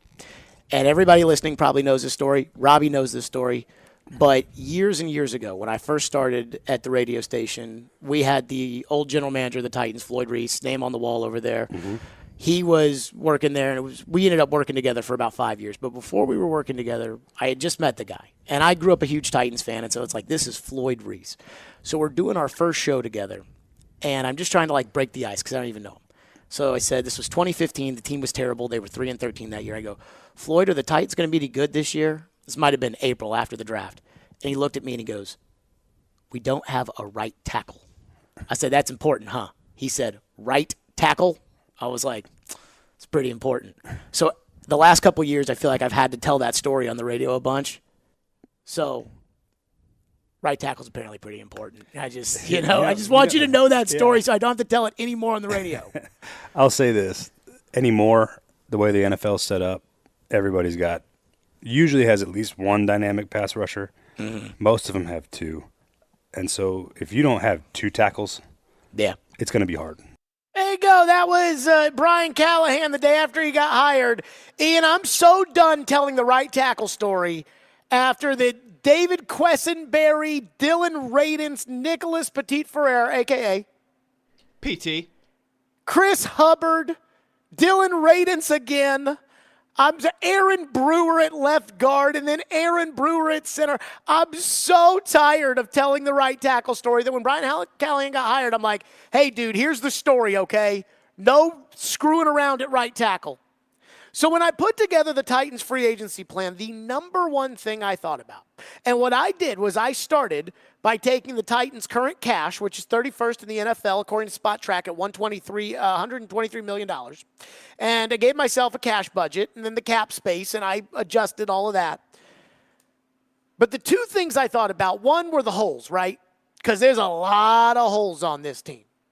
16 holes. And when somebody says you're not going to fill them all in free agency, they're probably right. Because it's really hard to fill those holes. But the real important thing I kept thinking about was, what is the goal of this team right now? What is the goal to build this team into? And for me, it was simple. What gives Will Levis the best chance to develop into a great quarterback? Most of the league does not like Will Levis. They didn't like him on draft night. They didn't draft him. Just like J.J. McCarthy, everybody's hot in the pants for, Will Levis, the exact opposite. Got a huge rocket arm. He's big. He's athletic. J.J., he's decent size and he's athletic, but he doesn't have the arm Levis has, but he's a winner. He's a leader. Levis, why didn't they win more at Kentucky and he puts mayonnaise in his coffee?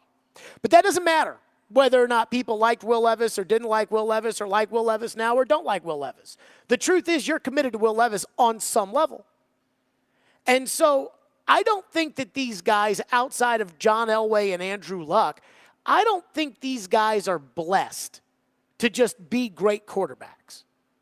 I think they develop into great quarterbacks. I think Patrick Mahomes, as great of a talent as he is, Patrick Mahomes had the courtesy of a year on the bench behind a veteran smart quarterback, Alex Smith. He had one of the best, if not the best, offensive coach of all time, in Andy Reid, who's right up there with Bill Walsh. He had the fastest receiver in the league, the best tight end in the league. Good. And so I'm prioritizing what Will Levis needs. What are the most important things? The first thing, protection. That is the number one thing to help Will Levis be a good quarterback. And especially for him, I think he needs protection because he's always going to hold on to the ball as long as he can to try to make a play. He's not going to change. He's not going to become Phillip Rivers, who, 1-2, it's not there, dirt it. He's never going to be that guy. That's not his personality, so you have to build around that. Secondly, I think a young quarterback that you're really trying to bring the best out of needs a defense. And you're saying, wait a minute, hold on, defense?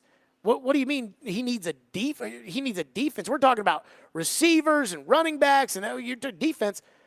Think about it this way. Last year, Kansas City gave up 17 points a game. So for Patrick Mahomes to lead these great comeback drives, which is what we really remember, and wins are a quarterback sport, for Patrick Mahomes to lead those great drives, all he has to do in the entire game is score 18 points. That's it. All you got to do is score 18. If you've got a defense that can't stop anybody and you're giving up 24, 28 points a game, now Will Levis, in order to give you that game-winning drive, has to go score 30. That's not going to work. So you've got to give him a defense, and you can buy defense much easier than you can buy a left tackle, a quarterback, or a star receiver. The third thing I think that a young quarterback needs, he needs reliable pass catchers. And I think this hurt Levis last year because Chig is not a reliable pass catcher and Burks is not a reliable pass catcher. Just go back to that last game Levis played, that Texan game that was an unbelievable disaster in Houston. What happened on the first play of the game? Levis threw the most beautiful ball down the field, and it hit Treylon Burks in the hands, and he didn't catch it. It would have been, what, a 50-yard gain, a 60-yard gain? But he couldn't catch it. Reliable pass catchers. I'm not talking about superstars. I'm not talking about Tyreek Hill or Jamar Chase or A.J. Brown, or I'm not talking about those guys. I'm talking about Dalton Schultz for C.J. Stroud. When you know, hey, I'm going to put this ball, I need you to go get it. DeAndre Hopkins is that. Tajay Spears, I think, is that for Will Levis. But he needs more of it. And then finally, I think it's a running game. And this is the reason why, again, everybody's celebrating that Rand Carthon's the smartest general manager of all time because they traded Kevin Byard at the deadline and they got a bag of footballs in exchange for him. And I guess, the other teams that didn't trade their safeties didn't. And I will argue that, well, I didn't think it was a good idea for Derrick Henry to be traded at the deadline. I'm glad they didn't trade Derrick Henry at the deadline. Right now, they didn't get anything for Derrick Henry. But I think the young quarterback needs a running game. And I think the Titans, as much as you guys are, Brian Callahan, he's going to pass the ball. He's a pass-first coach. Pass, pass, pass. I think young quarterbacks need running games. And I remember when Mariota was coming up, you guys hated running the football with DeMarco Murray and Derrick Henry. I don't have a problem with running the football. And by the way, all those things I just mentioned, protection, defense, reliable pass catchers, running game. J.J. McCarthy had all those things in college.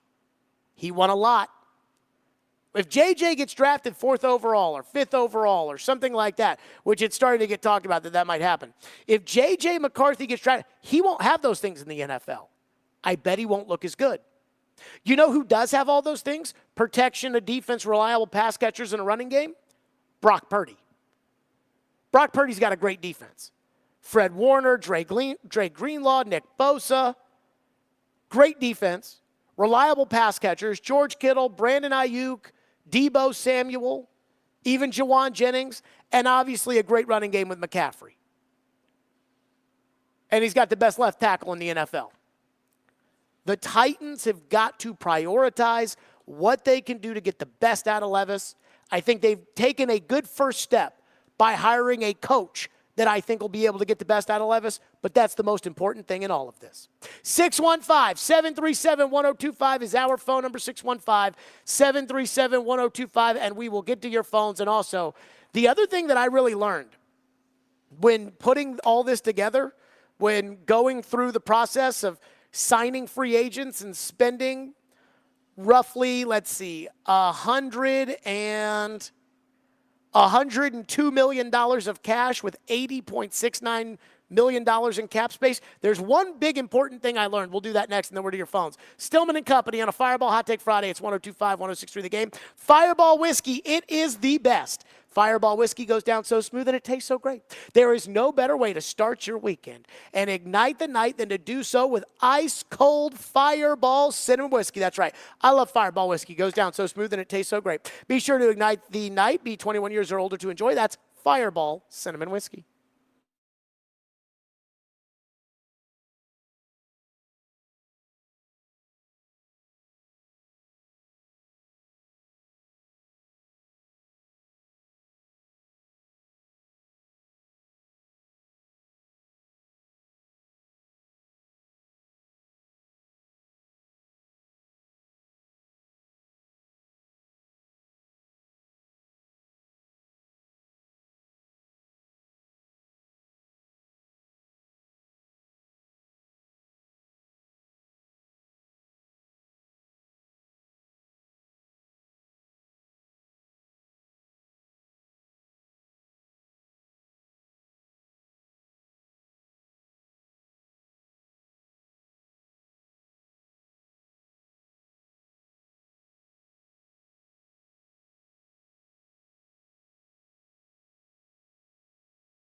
What's kind of that balance and knowing that you can use the cap space to your advantage, but also, having to spend the actual money?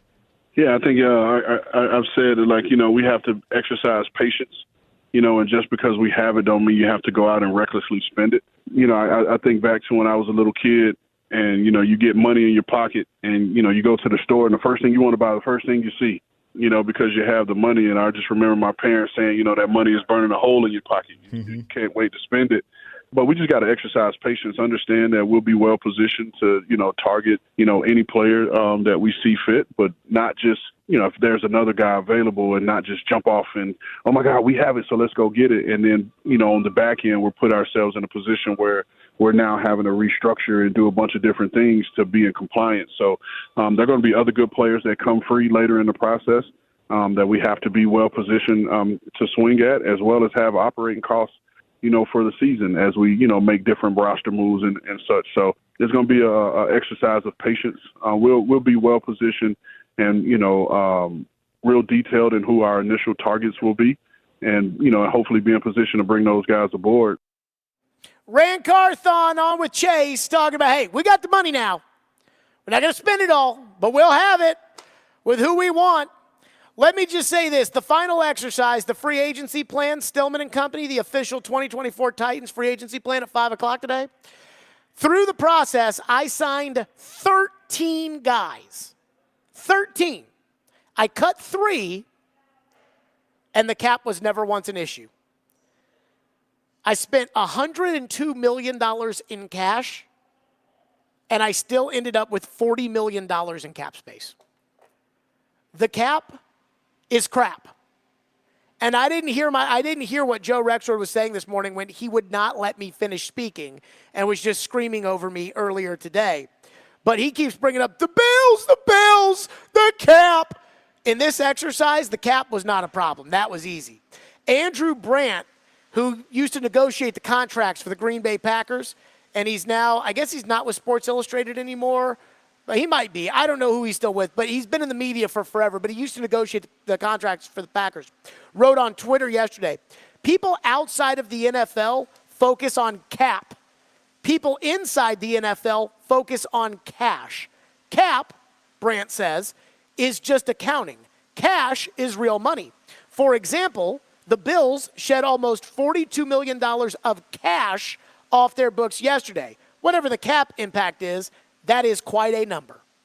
Buffalo got rid of $42 million in salary because Buffalo is going to spend $42 million or $50 million or whatever it may be in cash. The big question I have for Amy Adams Strunk and Rand Carthon is not how much cap space do you have, which everybody can track. Everybody knows, they've got $73 million in cap space. That's not the question.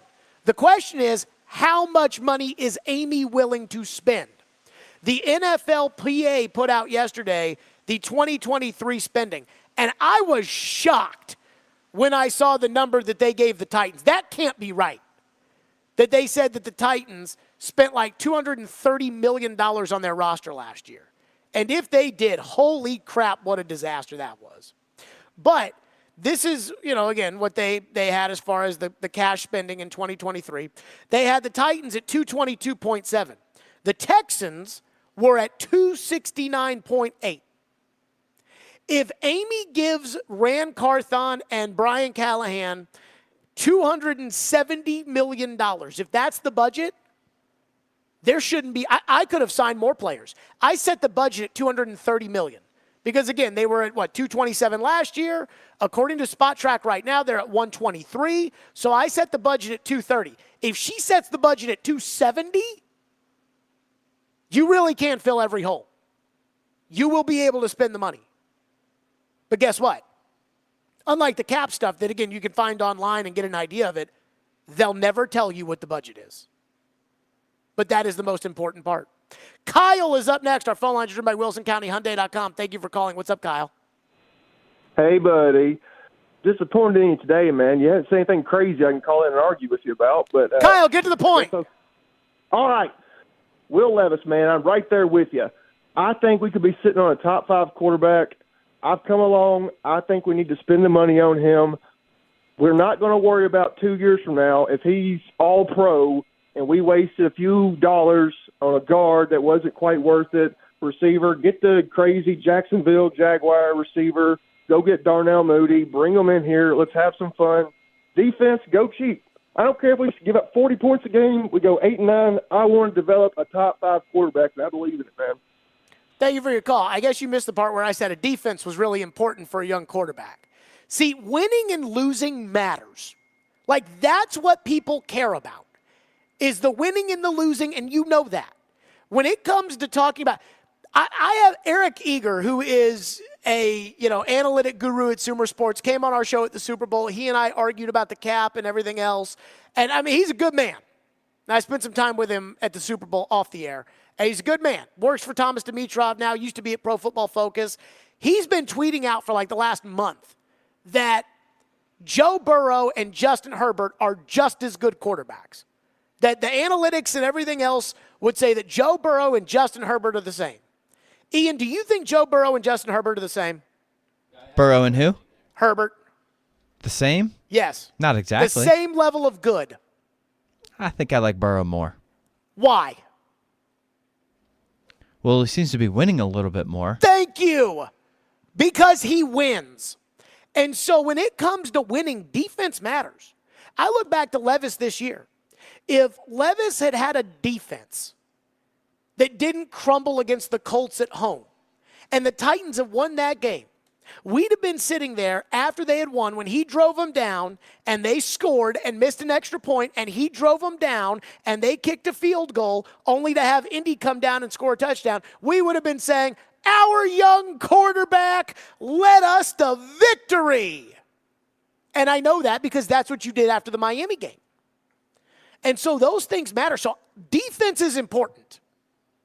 And defense is important to Levis. Now, the one thing that he said in that call that I really do want to hit on was hey, I think we've got a quarterback. Let's spend the money to develop him because I think he could be a top 5 quarterback. I have no idea if Levis is good. I know Levis has talent. I know Levis is a hard worker. I spent a little time with Levis at the Super Bowl. I think he's a really good kid. Everybody I've talked to that knows Levis freaking loves him. But I have no idea if Will Levis is going to make it. No idea. But if you spend the money to support him the way the Jacksonville Jaguars did to support Trevor Lawrence when they bought Christian Kirk and they bought Aluakon and they bought Fatukasi and they went out and bought Evan Ingram, the way that they bought in Houston with Dalton Schultz and Shaq Mason and Robert Woods and Noah Brown and Jimmy Ward and Denzel Perriman and Sheldon Rankins and Devin Singletary for C.J. Stroud, you give him a chance. If you don't spend, you don't give him a chance. If you try to be judicious with your money, you don't give him a chance. Now, I think there's two separate things here. I think there is the idea of spending wisely, but the idea of spending is not an option. They have to spend. Like, they have got to spend money. That doesn't mean you have to spend it all in one place, on one player. But you do have to spend it. Like, money is important. Like, this is a big stuff. What Andrew says, Jared, you said that you cut 3 guys in your free agency plan. I have a feeling they're all offensive linemen. Can you confirm or deny? I'm looking forward to 5 o'clock. That comes from Andrew. I will deny that all 3 cuts are offensive linemen. In fact, only 1 cut is an offensive lineman. And by the way, I bet you guys will never guess which offensive lineman it is. Ian? Oh, I'm sure it's a tough one to guess. You want to take a guess? Well, I mean, if it's anybody other than Dillard, I think we would be surprised. Exactly. Ding, ding, ding, ding, ding. 615-737-1025 is our phone number, 615-737-1025. Barry Trotz will join us around 4:30 or so. Coming up next, we continue on the free agency front, where I do think, on one hand, there's one thing in this exercise. There's one thing I beg of you fans. Beg. Can't be perfect, but we have to be smart. We'll do that next. Stillman and Company, 102.5, 106.3 The Game.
Stillman and Company, 102.5, 106.3 The Game. Streaming live on Twitter, Twitch, YouTube, and Facebook Live. Live from the Spring Hill Heating and Cooling Studios on a Fireball Hot Take Friday. Bridgestone Arena. Trade deadline out of the way. Barry Trotz in less than 30 minutes after he takes care of some media availabilities. He asked Barry will come and will sit down with us and go over the deadline and kind of the vision of the team and everything else, which we're very excited about. The official free agency plan for the Titans, the Stillman and Company 2024 free agency preview starts at 5 o'clock, which we're very, very excited about.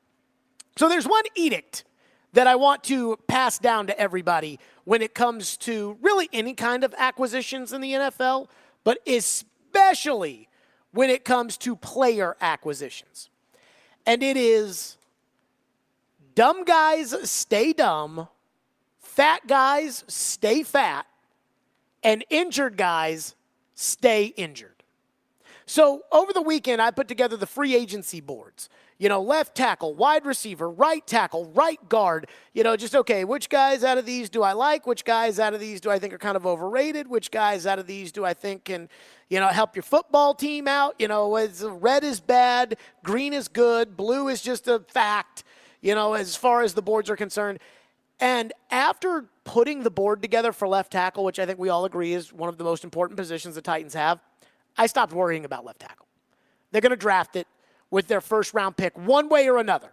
Whether it's Alt at 7 if he's there, Fashanu maybe at 7, or a trade down for one of these other guys, Mims, Fatanu, whatever it may be, or if Bill Callahan is convinced that he can turn one of these right tackles into a left tackle the way he did with Jedrick Wills in Cleveland or Tyron Smith in Dallas. But one thing I think a lot of people are going to want to do is they're going to want to look at an injured guy. And they're going to want to believe that they can sign that guy and that somehow, miraculously, he will not get injured. Now, look, everybody in the NFL gets injured at some point in their career. But when Derrick Henry breaks his foot, that's a one-off. That happens one time. Other than that, not going to happen again. But when it is somebody who is consistently injured, there's no point in even signing that guy. There was talk last year when the Titans released Taylor Lewan about, well, do you think the Titans could go back to the well on Lewan? Do you think they could? Why? The guy's always hurt.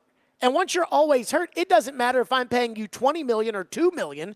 If you're always hurt, I'm getting the same zero out of your performance on Sundays. And again, what's the rule? Dumb guys stay dumb, fat guys stay fat, injured guys stay injured. So Tyron Smith in Dallas, I think there's a lot of Titan fans that see him as a free agent. He's a perennial Pro Bowler. He's been an All-Pro a bunch of times, and even a second-team All-Pro last year. And they think, man, Tyron Smith, what if you sign him for 1 year, $6 million, because he'll be cheaper since he's always injured? Why don't you sign him and see what happens? And I'm like, no. Tyron Smith's last full season was in 2015. So if you sign Tyron Smith and you don't draft your left tackle in the first round, do you know what happens when inevitably Tyron Smith misses 7 games this year? He played 13 games this past year, 4 games the year before that, and 11 games the year before that. Do you know what happens if you sign Tyron Smith for about 6 games, 8 games of next year? Nicholas Petit-Ferrer or Dylan Radins is playing left tackle. Congratulations to you. Trent Brown, probably the second guy on the free agent board at left tackle. Last time he signed a contract extension was when he went from New England to the Raiders. And in 2020, his weight reportedly got up to 400 pounds. The Raiders couldn't get rid of him fast enough. Fat guys stay fat. So there is no point in trying to talk yourself in to one of these kind of guys. Now, there is a difference when it's an injured guy, which is if he's going to give me 1 year, $1 million, and I'm not counting on him, that's fine. It's like Traylon Burks. When I look at the receiver position and I'm thinking about what the Titans have at receiver, it's DeAndre Hopkins, and that's it. Now, Treylon Burks will be on the team. You're not going to release a guy who's got a fully guaranteed contract, and you're also not going to release a guy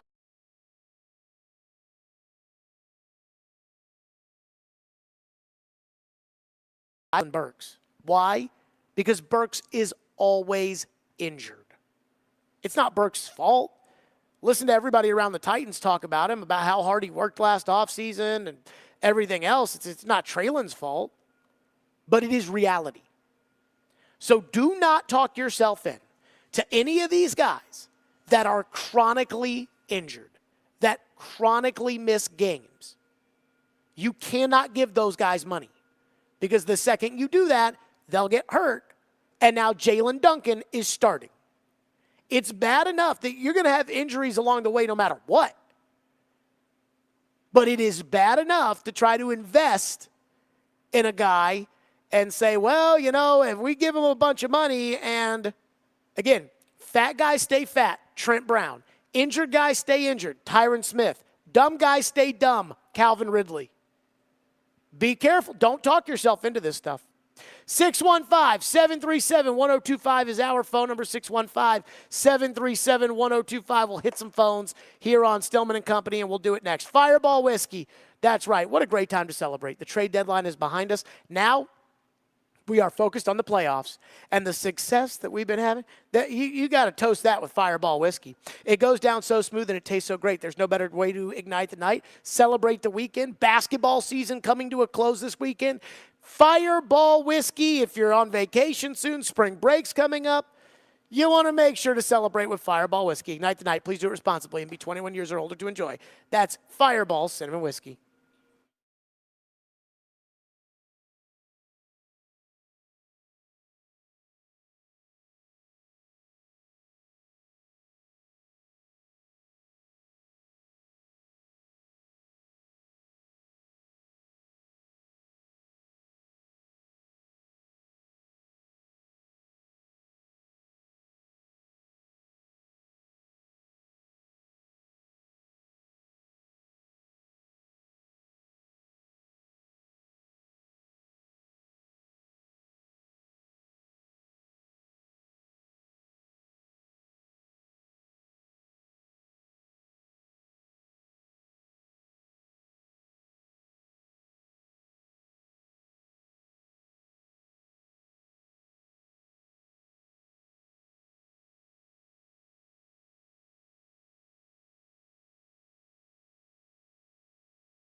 What you want to do in the offseason is you want to maximize every resource you have to put together the best roster you can get. And the only way you can do that is by knowing each of the draft and unrestricted free agency forwards, backwards, upside down. Because the decisions you make, just because you want a corner doesn't mean there's going to be a corner there in free agency or a corner there in the draft. Because you want another position doesn't mean they're going to be there. And you can't, I mean, you can, and people do, but you can't go out and waste a bunch of money on a corner that you're going to bring in that can't play. That's what kills you in the cap world. There you go, the old man. And the wisdom of the old man, may he rest in peace. He loved this time of year. Phone lines driven by Wilson County, Hyundai.com. Ian, do you have a thought or do you want to go to the phones? To the phones. Okay, texter into the text line says, Jared, what about Mekhi Becton? You know, it seems like there may be mutual interest. He had a good rookie season in 2020. Again, what's the edict, Ian? Dumb guys stay dumb, fat guys stay fat, injured guys stay injured. Becton's a little bit injured and large. Don't forget about the first one. Becton's all three. Oh, okay. I mean, look, I talk to people at Louisville that are like, hey, Becton is freaking lazy. And so I am not interested in Mekhi Becton. And when I hear Rand Carthon talk about, you know, the people that they want around, Becton is a perfect fit for the Jets. He has all the physical tools to be a good player, and he does nothing in order to be that. That's a Jet. That's why the Jets are who they are. And so when Rand Carthon talks about, well, it's really about the people more than it is the, don't go signing Mekhi Becton. There is not a left tackle in free agency. Here are the left tackles in free agency. And remember what the old man used to say, that there's only 4 reasons why somebody gets to free agency. 1, bad player. 2, bad guy. 3, too much money. 4, injured. The one I'm okay with is too much money. That's the one I'm okay with. The others, no. Tyron Smith, why is he getting to free agency finally? Because he hasn't played a full season since 2015 with Dallas. Trent Brown, bad guy. Too much weight, can't have that in the locker room, and then once you sign him, you can't trust him. Jonah Williams in Cincinnati, he's bad. Donovan Smith, he's bad and injured. That's what's available at left tackle. So there's not a guy to sign, in my opinion. One texter says, when people say that the Titans need to spend wisely, it seems like an excuse for the Titans because, of course, they need to spend wisely, but they can't be scared to spend, and that's how it comes off to me when I hear them say, we have to be smart. So I have said this before, and I am reserving judgment until I see what actually happens when it comes to the Titans' decisions in free agency. But what I will tell you is this. I will say that I believe that this is a disclaimer. That every time Rand says, well, we're not going to spend it all, we have to be wise, I think it is a disclaimer. I think it is a message for the agents, which is don't come to us thinking we're going to give you every dollar just because we've got money. Reality, I think Rand knows that they've got to show market improvement for him to keep his job. I think he knows they've got all these holes on this team. I think they will be spending. If we get to Wednesday of next week and they filled one hole, we're going to have problems, okay? Like, I'm just going to tell you right now. I thought Chad Withrow said it best yesterday on the show when I asked him. I said, are we going to be happy with what the Titans do in free agency? And Chad said, the fans will be happy because Titans fans have a way of convincing themselves that every move their team makes is the right move. And that is so true. You guys loved John Robinson, and then all of a sudden he got fired, and he was the problem for everything. You guys loved Mike Vrabel. You loved Vrabel. And then all of a sudden Vrabel was the problem for everything. Every move the team makes is a good move. You hated Levis. You drafted him. Now you love him. So he's probably right. He said, the fans will be fine. You, talking about me, you'll hate it. One texter asks, do the training staffs have anything to do with the injuries? And would there be a reason to think that the Titans training staff could make a difference on an injury-prone player? My gut would be look at A.J. Brown or A.J. Brown or David Long, my thing would be, is the Titans training staff a problem? Not the other way around. But everybody over there seems to swear up and down by this Todd Torricelli, and I wouldn't know him from a jar of Vicks. So when it comes to the Titans and their training staff, I can't tell you if it's good or bad. I'm just going to tell you right now, when Vrabel would just sit there and be like, well, I never blamed the trainer when I played, I'm like, well, that's not sufficient. We need to analyze that. But I'm not sure that the Titans, I can't take an injured guy off another team and think that the Titans are so smart that they'll be able to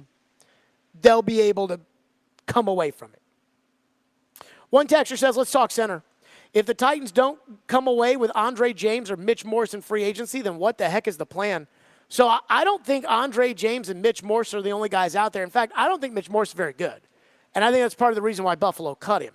So at center, Connor Williams now, again, he's injured. Now it's an ACL. And an ACL is different than than other types of injuries. But he did suffer it in that Titans game, which was towards the end of the year. So opening day would be 9 months from when he tore the ACL. That's hard for me to accept. Andre James with Vegas, he's the number 2 guy according to Pro Football Focus. Lloyd Cushenberry of Denver's on the board. Tyler Biadasz of Dallas is on the board. And Coleman Shelton of the Rams also on the board. So there are centers out there to be had. It's not just Andre James or Mitch Morse. And again, I'm not even sure Mitch Morse is all that good. One texter says the Titans have sucked for so long that any ounce of success the fans love. That's not fair. The Titans were good. Between 2016 and 2022, the Titans were a relevant franchise in terms of the playoffs. That every year between them, they competed for the playoffs. It was only last year that they stunk. So stop acting like the Titans. Yes, they've never won the Super Bowl, but stop acting like the Titans were horrible for a long period of time. I mean, I was sitting there this past season. Now, our ratings were great this fall, and I think that in large part was because this was the show that was kind of calling out the Rand and Mike Vrabel drama that, that doesn't exist. Sure. But at the same time, I was sitting there in October, November thinking, man, how are we going to get through a meaningless season? Because every season that we've had on this show, it's been high-stakes stuff around here. And the Texans and the Jags are proof to me that I plan on competing next year. I really do. I don't plan on these bad seasons every year. Oof. I'm not doing that. I'm not doing bad season every time. Caleb says, please talk about some defensive pieces you'd like to see the Titans go after. That's what 5 o'clock is. 5 o'clock is where we literally go over the entire team and all of free agency and sign 13 different guys. I'll tell you how many defensive guys I signed, though, right now. 1, 2, 3, 4, 5, 6. 6 defensive guys. For those of you wondering at home, how many of those I was or was not carrying with me. Robert in Spring Hill says, if you want to make Will Levis better, then the Titans have to make the defense awesome so that it makes Levis's job easier. I say pay Chris Jones and keep either Simmons and have the best defensive front in the league, or trade Simmons and get both the wide receiver and the offensive lineman in the draft. I'm not against that idea of signing Chris Jones and trading. It feels like Chris Jones is going back to Kansas City. I guess he got on a stage and said something about Kansas City, and I think I want to say he did something. I watched the McAfee show on Monday, and Schefter and McAfee were talking about Chris Jones like, oh, yeah, no, that's for sure getting done. Now, it hasn't gotten done, but it feels like there's a lot of smoke there that the F- owner who never spends any money in Kansas City is actually going to spend money. But I guess there's no pen to paper. No, as far as that's concerned. One texter into the text line says, Jared, what is the holdup on cutting Andre Dillard? Dude, I don't know. It's kind of making me nervous. Like, when it comes to Dillard, I expected him to be cut like last week. And then he didn't get cut. And then yesterday, the Titans sent out an email, and the way they send out emails where they make a transaction is it's, Titans transaction March 7th. So I clicked it, and it was the re-signing of the long snapper, Morgan Cox.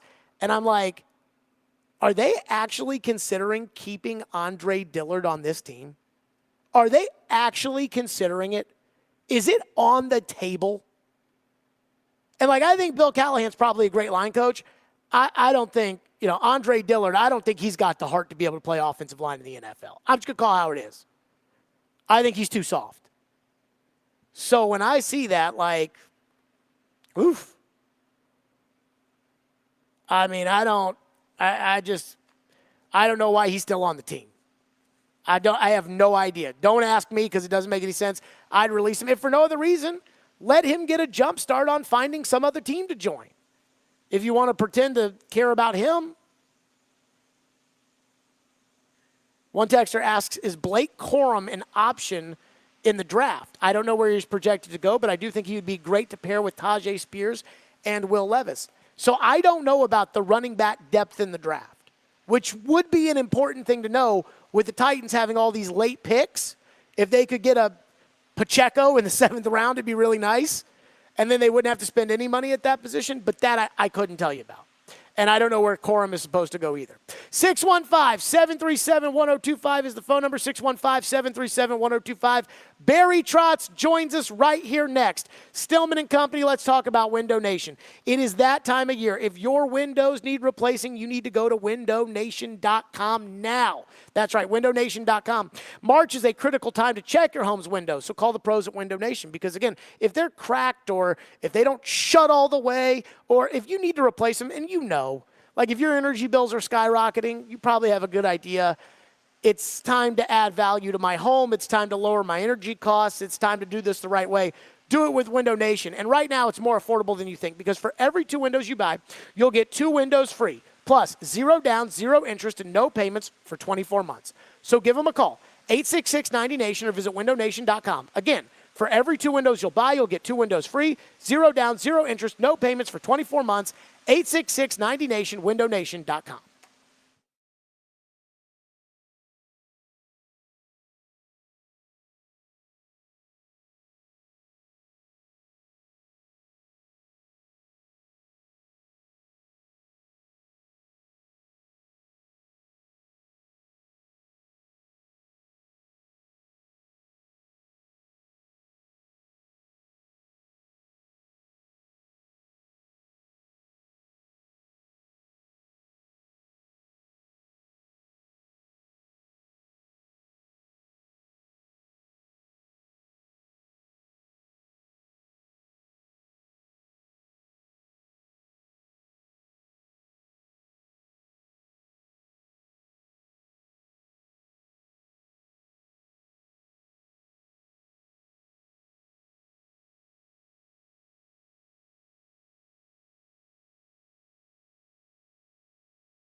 Stillman and Company, we are live at Bridgestone Arena because the Predators have just finished with the rest of the league. The NHL trade deadline.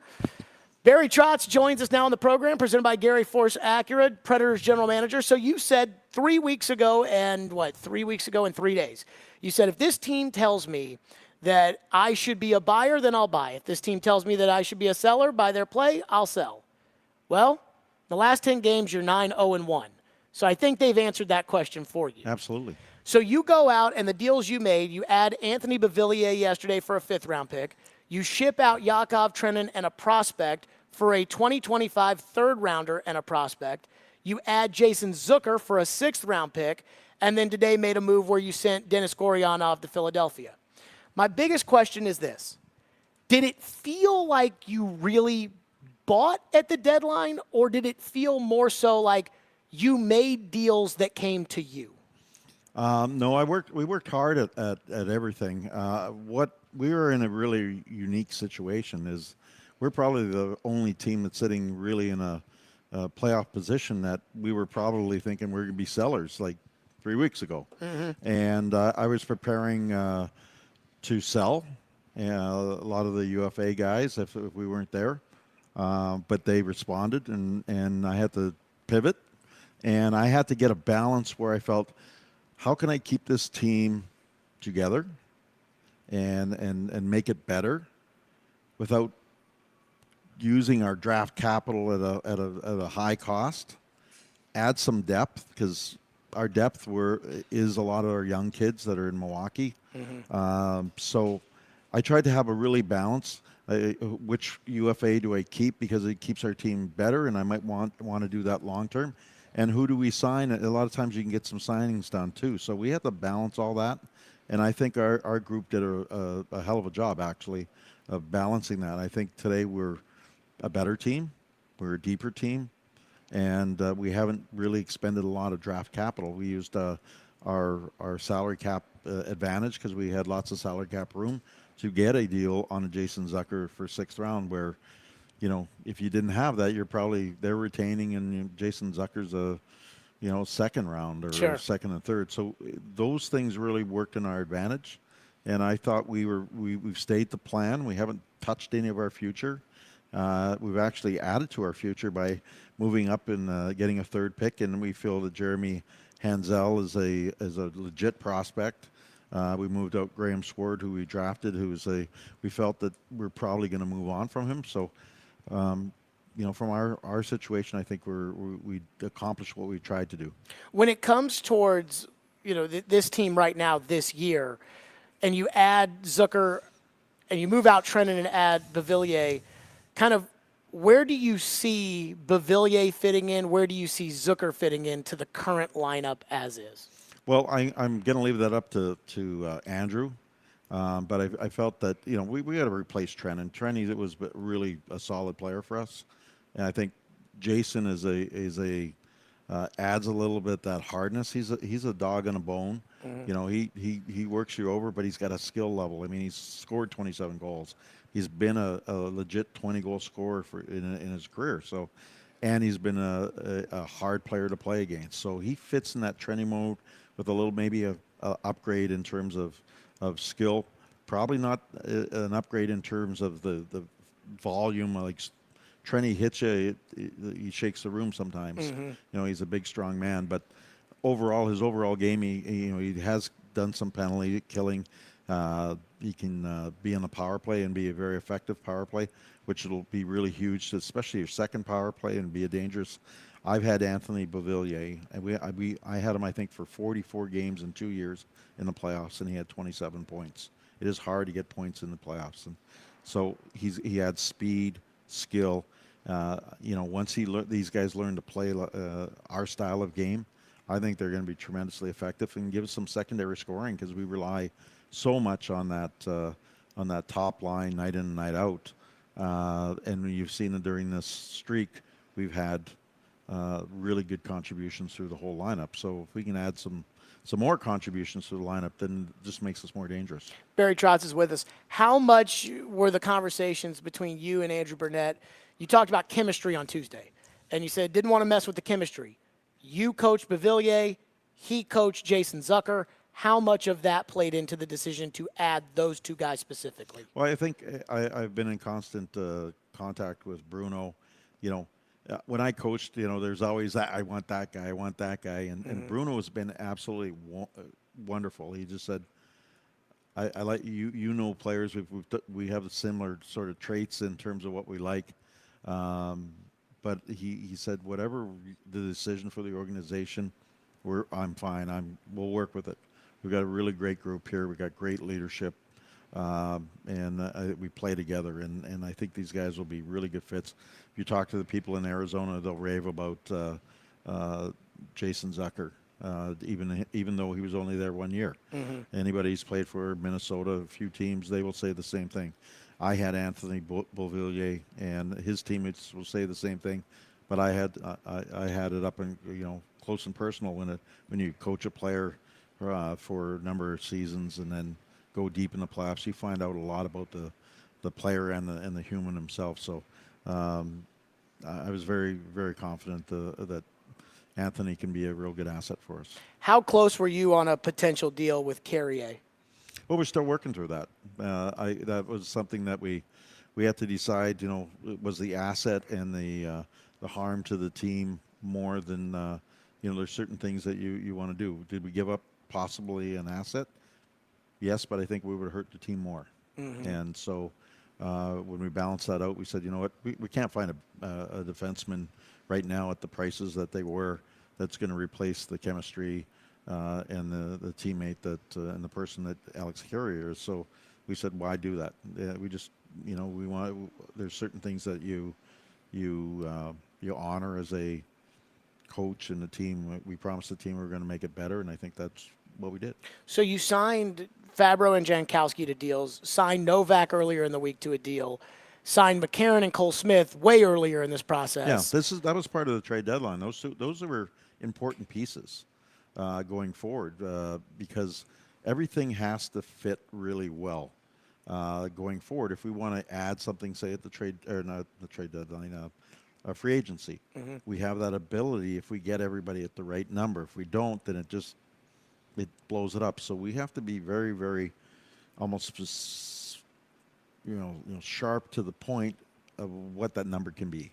And if it's not, then we'll pay for it down the road. So we were really strategic of getting the right people at the right number, and it allows us, because everybody looks at the salary. We've got retentions with obviously what I did in the summer with the two sort of buyouts, the buyout and the trade with the retention on Joey, and so this year there's a we've got lots in dead money, if you will, but next year, like, Joey's hit goes up like $4 or $5 million. Anything that we get in the rise in the salary cap is gone, because the way it works, it's not just straight line money over the 3 years. It goes up in the next 2 years. It goes up a lot, and anything that we get on the salary cap, it's eaten up in the new salary numbers. It's getting eaten up by those numbers. So we've got to be really specific to hold court. We've got a number of young players that are ready to start coming in, so we'll have the right numbers. And then once we get past the like I say, this next 2 years, I think we're going to be set up really nice for a long time. So we're setting it up for the long term. We said we want to win a Stanley Cup. We just don't want to get in the playoffs. We got in the playoffs when we were not just trying to do the right things and be competitive, and we're more than competitive. We're a good team. So I do wonder this on the Trenton front. Barry Trotz is with us. Was that decision a contract decision? Was that decision a maybe sacrificing sandpaper for skill decision? Was that a what's behind him at Milwaukee decision? Walk me through the decision on Trenton, because Trenton was a solid player for this team for a while. Yeah, absolutely. He's part of the herd line. I mean, those guys used to do Tanner and those guys and Sissons. They were hard to play against. They, for the most part, those guys, pulled the team into the fight a lot of times. Even when I wasn't here, I could see it on TV. I coached against it. They were the line that would pull them into the fight. It was probably a little bit of all of the, the first thing is we recognize Trenny's contributions here for a long time and his value to what he does. So the first component is his value to the team. What's the ask? Okay, does that fit in the whole scheme of things in terms of getting that right number? The second thing, who do we have if we don't have that? Who can come in and replace at what value and what price so that we can make it. When all those things were discussed, we felt that he was the guy that we would trade and we would get good asset because he's a playoff player.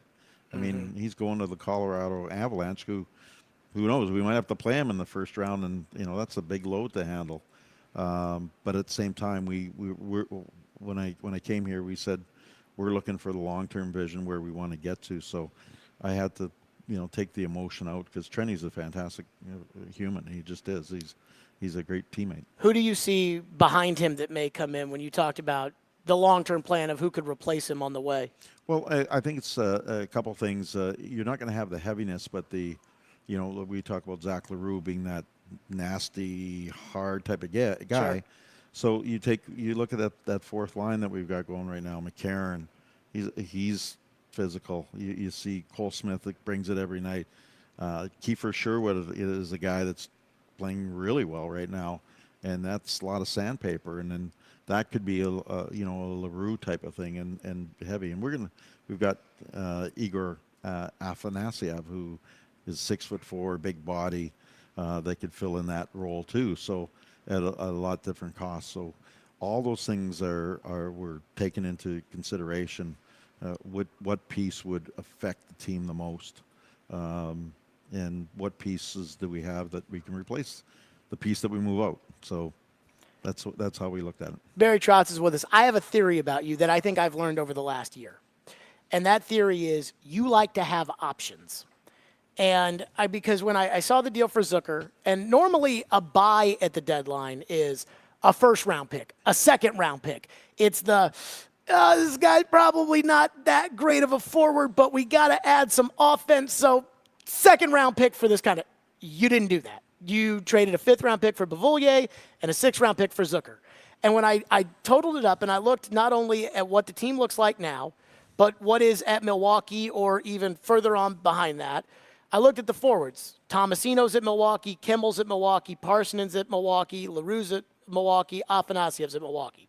Matthew Wood, you drafted in the first round last year. He's coming through the pipe. He's not a next year guy, but probably down the road.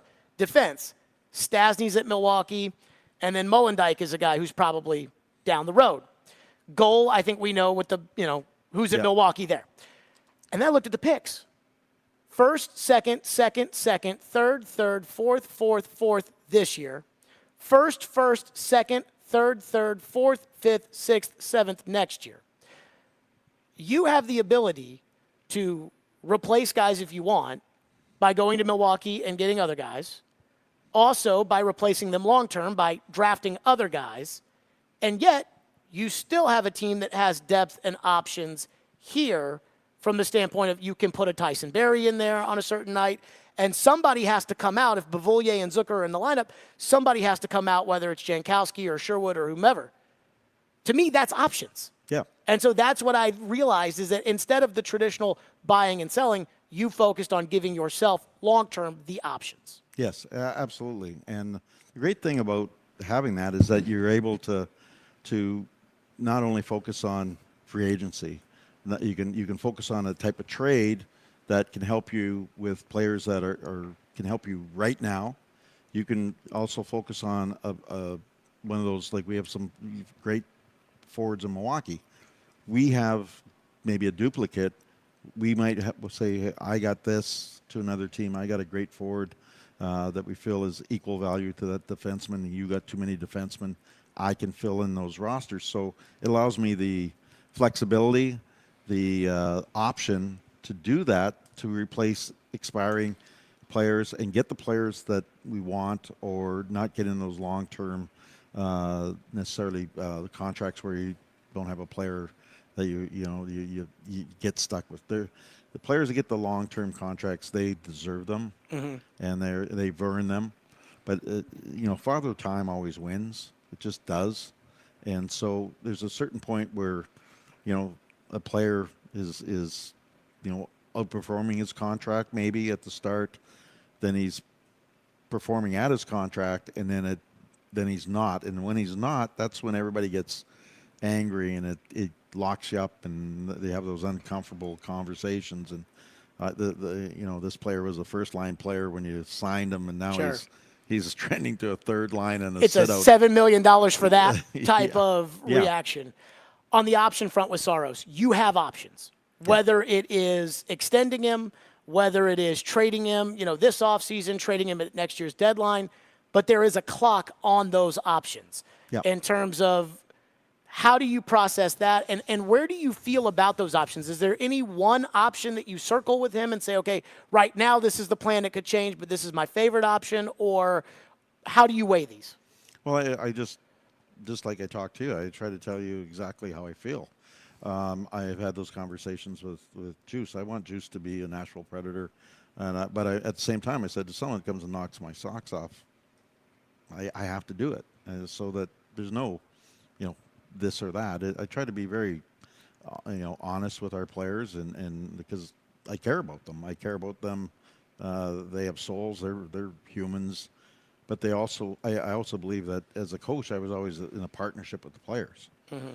It's always we need to do this together, me as the coach and you as a player, and I've sort of taken that to the GM, me as the GM. I got to do it now. Me as a GM, you as a coach, and you as a player. We're working together. We're going to get this done. This is what I'm thinking. This is why I'm thinking. So there's no gray area, and that's how I operate. And I'm maybe non-traditional, might not be GM 101. But that's how I'm wired. Well, I don't think that a lot of the things that you've done are traditional GM, but the team right now is pretty good. And then again, we went over the draft picks and the cap space and everything else. So I think that things are in a good spot. I do, on the Saros front, Tom Fitzgerald was asked just now about the goalie market. Here was the quote. Quote, there is a market. People performing have set the market.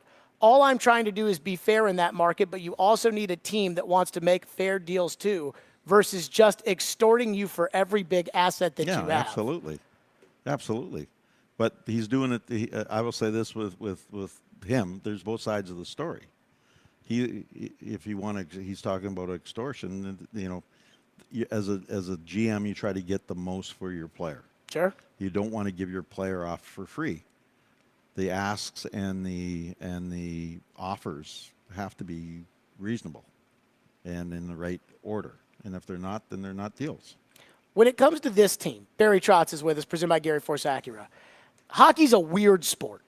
And, I mean, we just saw a puck hit off a stanchion the other night and go right into the back of the net.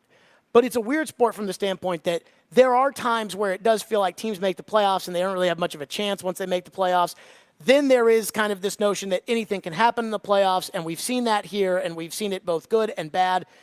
In my opinion, the Colorado game Saturday kind of represented the moment where this team crossed the line from it'd be nice if they made it into the playoffs, if they fought and they got in, to this team might be able to win come playoff time. When you evaluate where this team is as far as competing in the playoffs, how do you feel about what you've seen and what they give you? And how much did that go into these decisions and saying, hey, I know you want my goalie because I've got a goalie at Milwaukee, but I want to win right now. Yeah, well, I to the first part of what you said, I would say the Colorado game was a game changer for maybe our group. Maybe it was before. But I think that was legit. They said Colorado's a good hockey team, and they came in, and I think it also, if you look at what the moves that Colorado has made since that game. Yeah, they added one center because their center he scored a great goal, but he was not as noticeable, and they weren't dangerous after him. Their whole, a lot of their roster, I know they're missing a couple of one or two big pieces, but I think how we beat them and in the hard areas. What did they go out? They acquired Trenton from us. They saw the 83.3% puck battles that you guys won Saturday night. Yeah, and I think it was a wake up call to maybe a team like Colorado where they said, we've got to change our mentality because we might play these guys. So we may have to change some pieces on our hockey team. I'm not in the room, but just from an outsider, it looks that way. That because shortly after they made some moves in that area. So that might have been a wake up call for them too. So, but I think it was you're pretty accurate. I think to us we said we can hang with the big boys, but we have to do it together, and we have to play it with pace and a lot of detail and that hardness that we bring.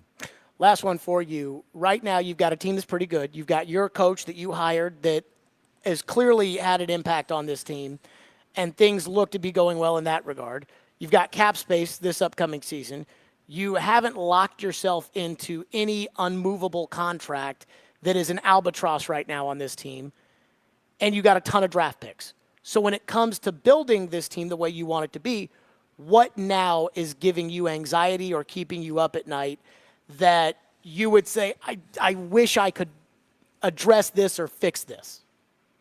There's nothing that keeps me up, other than I couldn't shut my brain off the other day because there's so many deals. I don't think there's anything right now that what I'm learning in this job is that it changes daily, and that's sort of the really unique thing that I'm starting to really enjoy. It's not the same, routine. As a coach, you have your routine. You get prepared, and it's very, very schedule oriented. This job is not, and but I don't think there's anything that pressing that I'm gonna.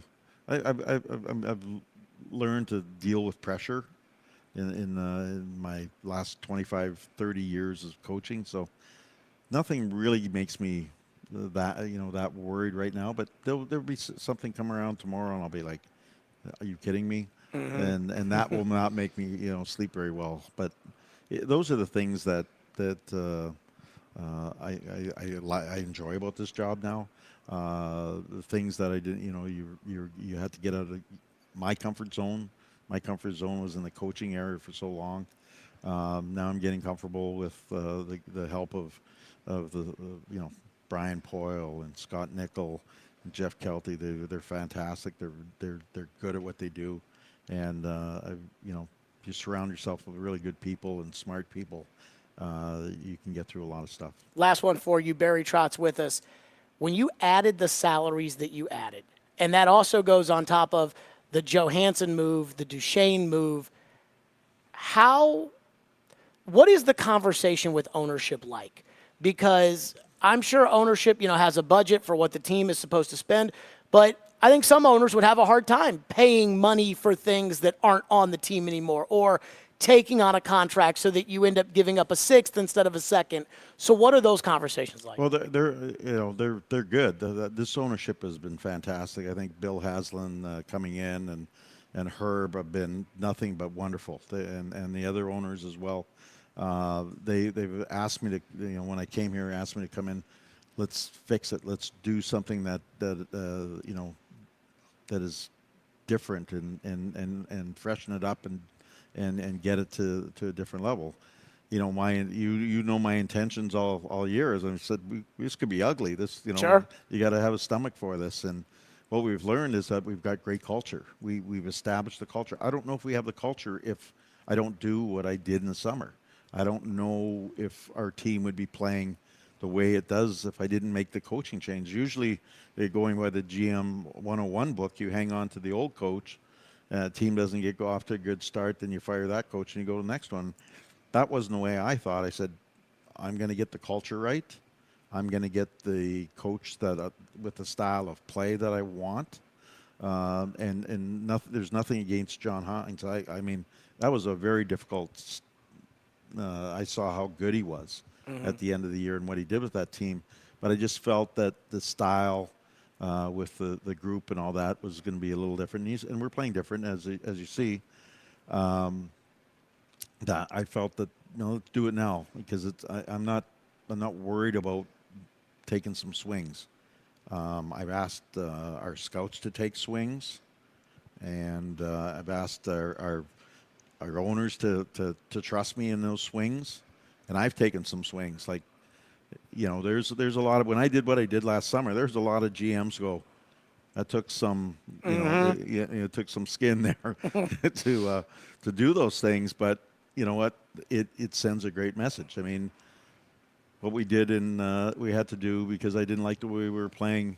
The standard the culture is what you allow, and I didn't want to allow the standard to be less than it should be, and you saw the response.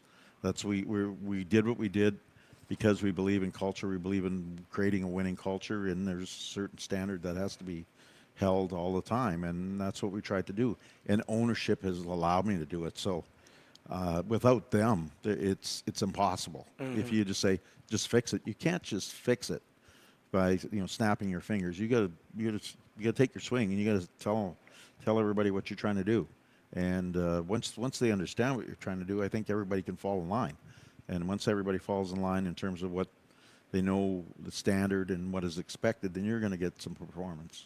Barry Trotz, presented by Gary Force Acura. Barry, thanks for doing this for a second time this week. Good luck this weekend. Thank you. Barry Trotz, we have the official Stillman and Company Titans free agency plan coming up next. This is like armchair GMing, which we'll get into that next. Stillman and Company on a Fireball Hot Take Friday. It's 102.5, 106.3 The Game.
Stillman and Company, 102.5, 106.3 The Game, streaming live on Twitter, Twitch, YouTube, and Facebook live from the Spring Hill Heating and Cooling Studios on a Fireball Hot Take Friday.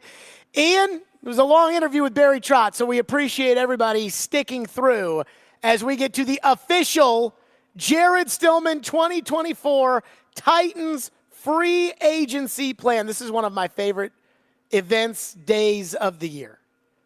So, do we need any more talking, or should we just get right to it? Oh, let's give the people what they want. Okay. So, the way we do this is we even factor in the salary cap. Robbie Stanley was just over here, and he walked off and said, don't forget about the cap. And we factor in the salary cap. So, we factor in the cash. We factor in the cap. We factor in who's available. We factor in how much you'd have to overpay for certain guys, underpay on waiting on other guys. And yes, we factor in the cap. Now, all these cap numbers are according to Spot Track, except for the budget, which I made up myself. The Titans' current cash situation, according to Spot Track, is $123.646 million in payroll. That puts them at 31st in the NFL. Their current cap space, according to Spot Track, is $80.69, and I am giving the Titans a cash budget of $230 million.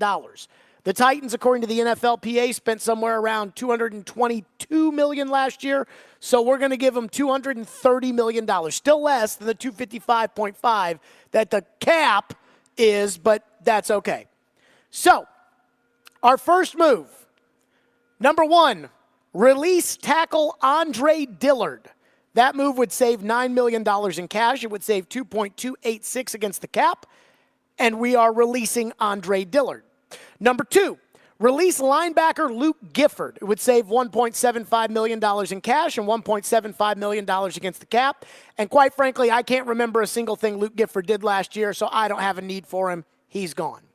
Now, in exclusive right free agent is not a restricted free agent or an unrestricted free agent. It is somebody that does not have a contract, but I can just renew their contract for the league minimum. And I am doing that on running back Julius Chestnut and linebacker Jack Gibbons. Combined, that would cost me $1.59 million. Now, I'm not in love with either guy, but again, I'm putting them on my team. I am allowing free agents Derrick Henry, Ryan Tannehill, Danico Autry, Aaron Brewer, Azeez Al-Shaair, Sean Murphy-Bunting, Terrell Edmonds, Christian Fulton, Chris Moore, Chris Hubbard, Nick Westbrook-Akine, and Trevon Wesco to all hit free agency. Now, there's some other guys in there, that are some Scarbini guys in there, but again, those are the guys that actually play, and they're all hitting free agency.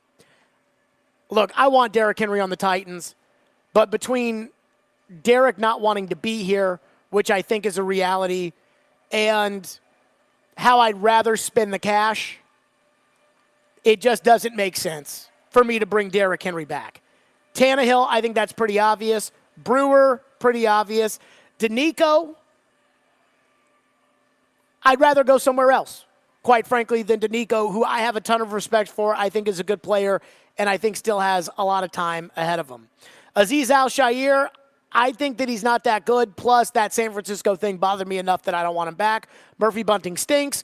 Terrell Edmonds, not any good. Fulton stinks. Moore, I could bring him back on a minimum deal, but that would come down the road. Hubbard, same way. Westbrook-Akine, goodbye. And Trevon Wesco, I don't think we have any problem with that.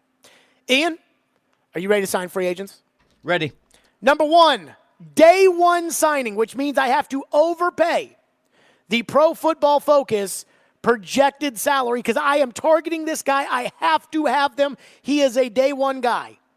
Corner Kendall Fuller from the Washington Commanders, 3 years, $43.5 million, $29 million guaranteed. That is a 14.5 average. It will cost me $15 million in the first year, 7 against the cap. I am utilizing void years. They exist. And now I'm down to $76 million, $76.7 million against the cap. Kendall Fuller is a day one signing. Number two, day one signing, defensive end Christian Wilkins from the Miami Dolphins, 4 years, $100 million. That's right. I am giving Christian Wilkins $100 million, 70 guaranteed. So basically the first 3 years of the deal are guaranteed, And that's a $25 million average, and it'll cost me $27 million this year in cash up front. Have you seen the Ravens just signed Justin Madubuike to a new deal? How much? 4 years, 98.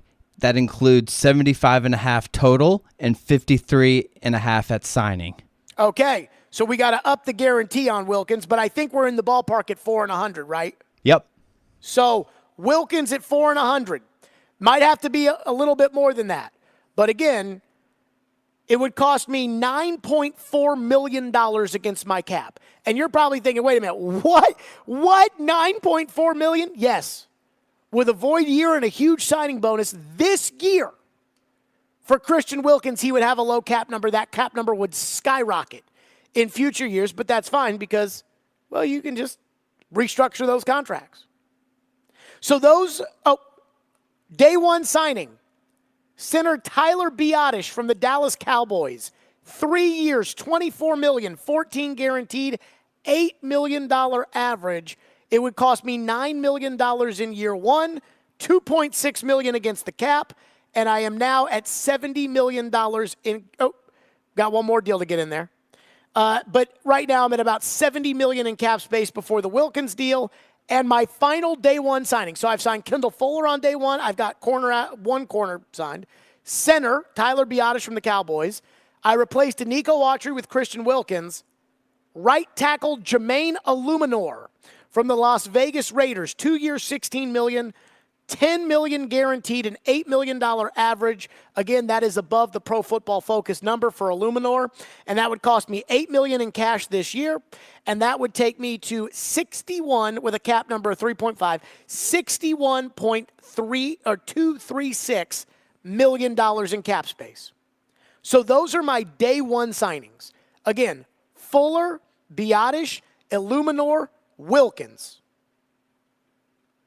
We still got a bunch of holes. We still got 2 inside linebacker spots to fill. We still got a receiver to fill. We got kicker, backup running back, backup quarterback, safety, inside linebacker. We got positions to fill. But those are the day one signings. Again, we're getting rid of Andre Dillard. We're getting rid of Luke Gifford. And we're letting Henry Tannehill, Autry Brewer, Azeez Al-Shaair, Sean Murphy-Bunting, Terrell Edmonds, Christian Fulton, Chris Moore, Chris Hubbard, NWI, Trevon Wesco leave. And on day one, Kendall Fuller, Tyler Biadasz, Jermaine Illuminor, and Christian Wilkins. What comes after day one? That's next. Stillman and Company on a Fireball Hot Take Friday, 615-737-1025, and we'll hear phones after we finish the rest of our week one signings.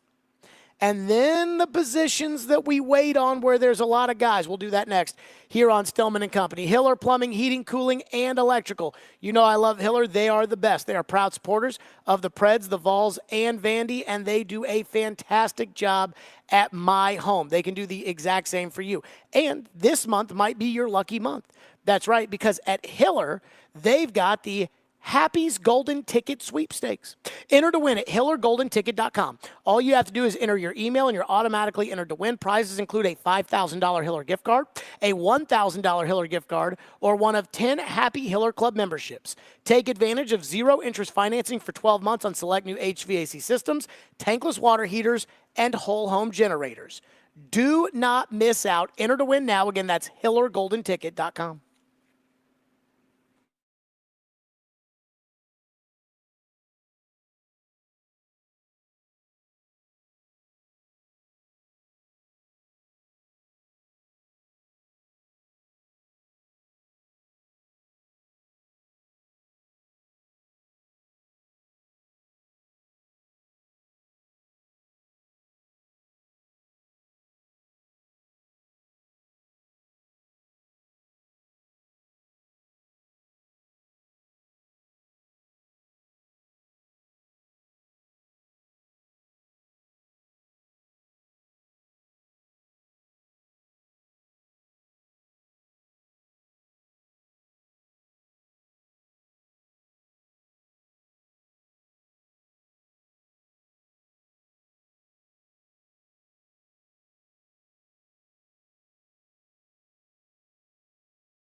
Stillman and Company, the official free agency plan as free agency, the legal tampering period, begins on Monday. Here's where we are with the Titans. Again, I'm giving the Titans a cash budget of $230 million. As of today, according to Spot Track, the Titans are at $123.646, and they've got $80.69 million in cap space.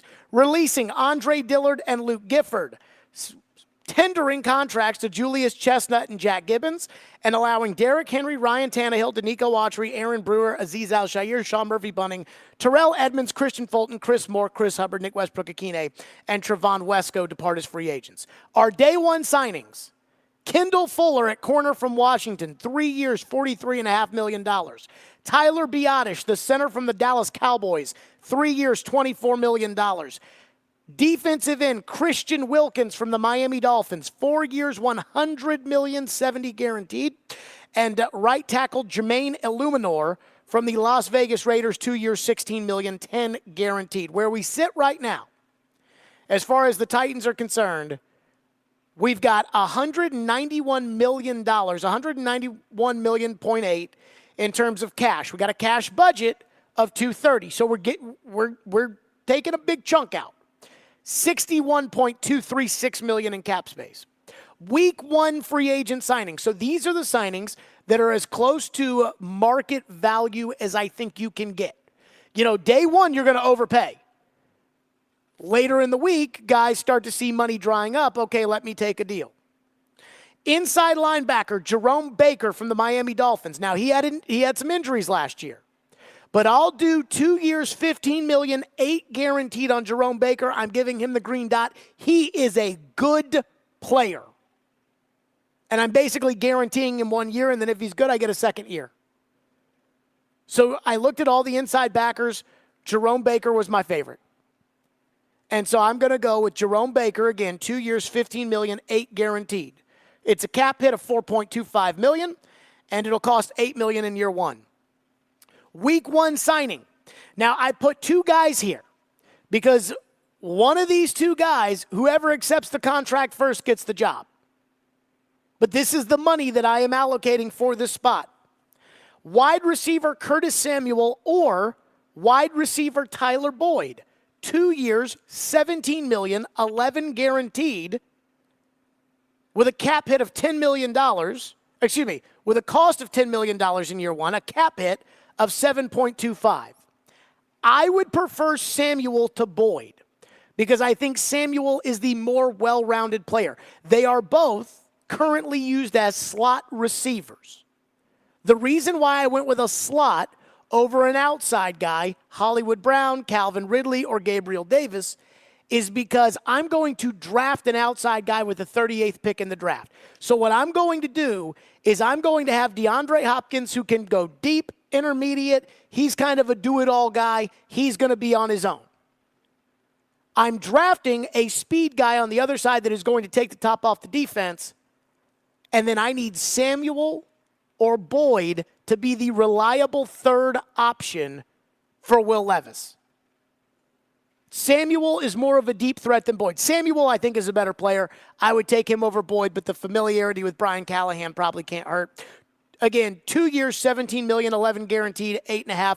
If Samuel says no and Boyd says yes, Boyd's on my team. If not, it's Samuel. So now those are our week one signings. So this time next week, Kendall Fuller, Tyler Biadasz, Jermaine Illuminor, Christian Wilkins, Jerome Baker, and Curtis Samuel or Tyler Boyd. Now there's what I call week 2+. So these guys are either right at market or below market. But they're not going to fly off the shelves day one. Week 2+, signed kicker Nick Folk, 1 year, $1.21 million guaranteed. That is the veteran minimum. I didn't even look at the kicker market, Ian. I just say go ahead and sign mini leg and go from there. Mini leg? Well, last year 50+, he missed that one. He was good. You want to bring him back. He was good enough. I'll bring him back. The extra points bother me, but I'm bringing Nick Folk back. I'm not saying it's perfect, but if it ain't broke, whatever. 1 year, $1.21 million. Again, that cost would be $1.21 million. The cap would be $1.21 million. And now we've got $48 million in $48.7 million in cap space. Week 2+ signing, and this is important to me. Quarterback Joe Flacco, 1 year, $8 million fully guaranteed. And this one hurt because with the $8 million to Flacco of a $230 million cash budget, I'm now at $218 million. And so for that $8 million, that might have just cost me a safety.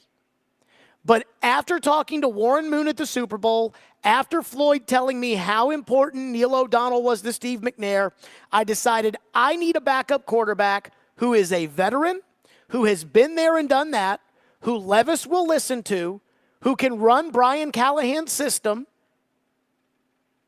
and if he has to get on the field and play, he can get on the field and play. You think he knows Callahan's system enough? So the Jets with Robert Saleh had Mike LaFleur as their offensive coordinator when Flacco was there. That's right. So my guess is that's kind of the same system. There's enough carryover. Plus Stefanski runs that system.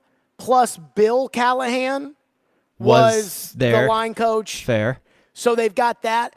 And again, like I need Joe Flacco basically, and I'm telling Flacco straight up, like you're the mentor to Will Levis. And the other thing is, I don't think Flacco, Warren Moon said this was a big deal when he came on the show at the Super Bowl. He said that guy has to know he's not competing with the starter. Flacco would know. He's not competing with Levis for the job. He's not even going to get it into his head. I don't think Flacco even wants to start. I think Flacco would like to make his $8 million and eat his popcorn on the bench.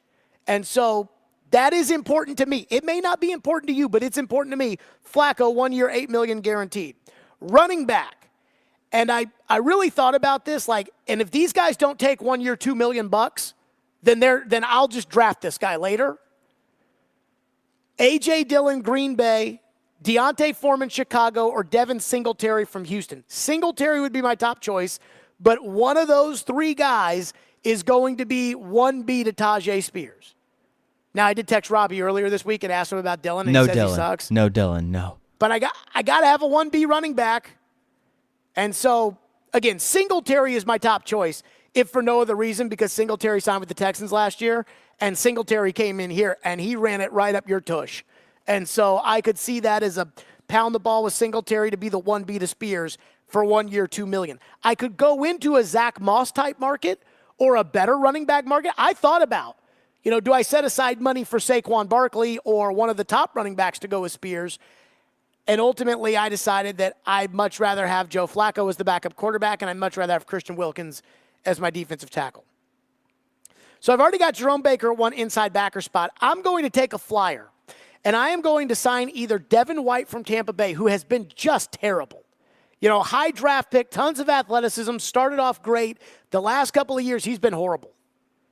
Devin White from Tampa Bay, 1 year, $5 million, or Blake Cashman from Houston, who is more of a, he's more reliable than Devin White, but he certainly doesn't have Devin White's talent. 1 year, $5 million. It'll cost me $5 million, and now I'm at 225 of a $230 million cap, or a $230 million cash budget. I still have $41 million in cap space.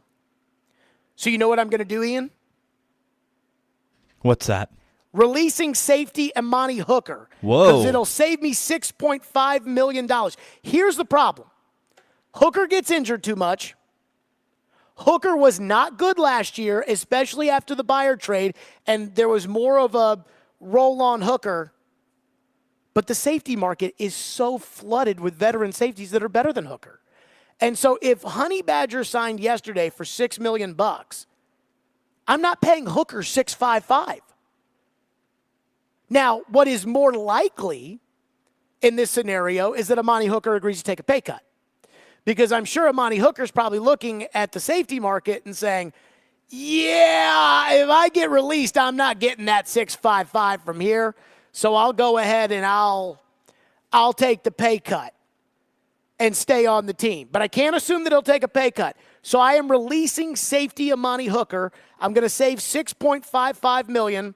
I'm going to save $4.317 on the cap, and that'll take me back to $218 million. $218.66 on a $230 million cash budget. And then I will sign for 2 years, $13 million, 7 guaranteed. Again, roughly the same deal Honey Badger signed yesterday. Either Jordan Poyer, Geno Stone, Justin Simmons, or Cameron Curl to take that safety spot from Hooker, and all of those guys are better than Amani Hooker. And before you say, I don't know, man, I don't know if you'll get Justin Simmons for that. Simmons has declined significantly every year according to Pro Football Focus. Now, I don't know how true all that is, but, Justin Simmons, Xavier McKinney is the only corner, according to Pro Football Focus, that would be worth signing for the Titans, that actually is a good safety. The second, Ian, do you know who the second best free agent safety according to Pro Football Focus is? Byard. Kevin Byard. For all you people that crapped on him.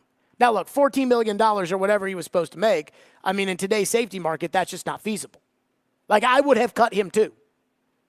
But I am cutting Hooker, and I'm signing one of these veteran safeties for basically half, of what Hooker's getting, but I'm going to get another year off of it, and I think those guys are better than Hooker.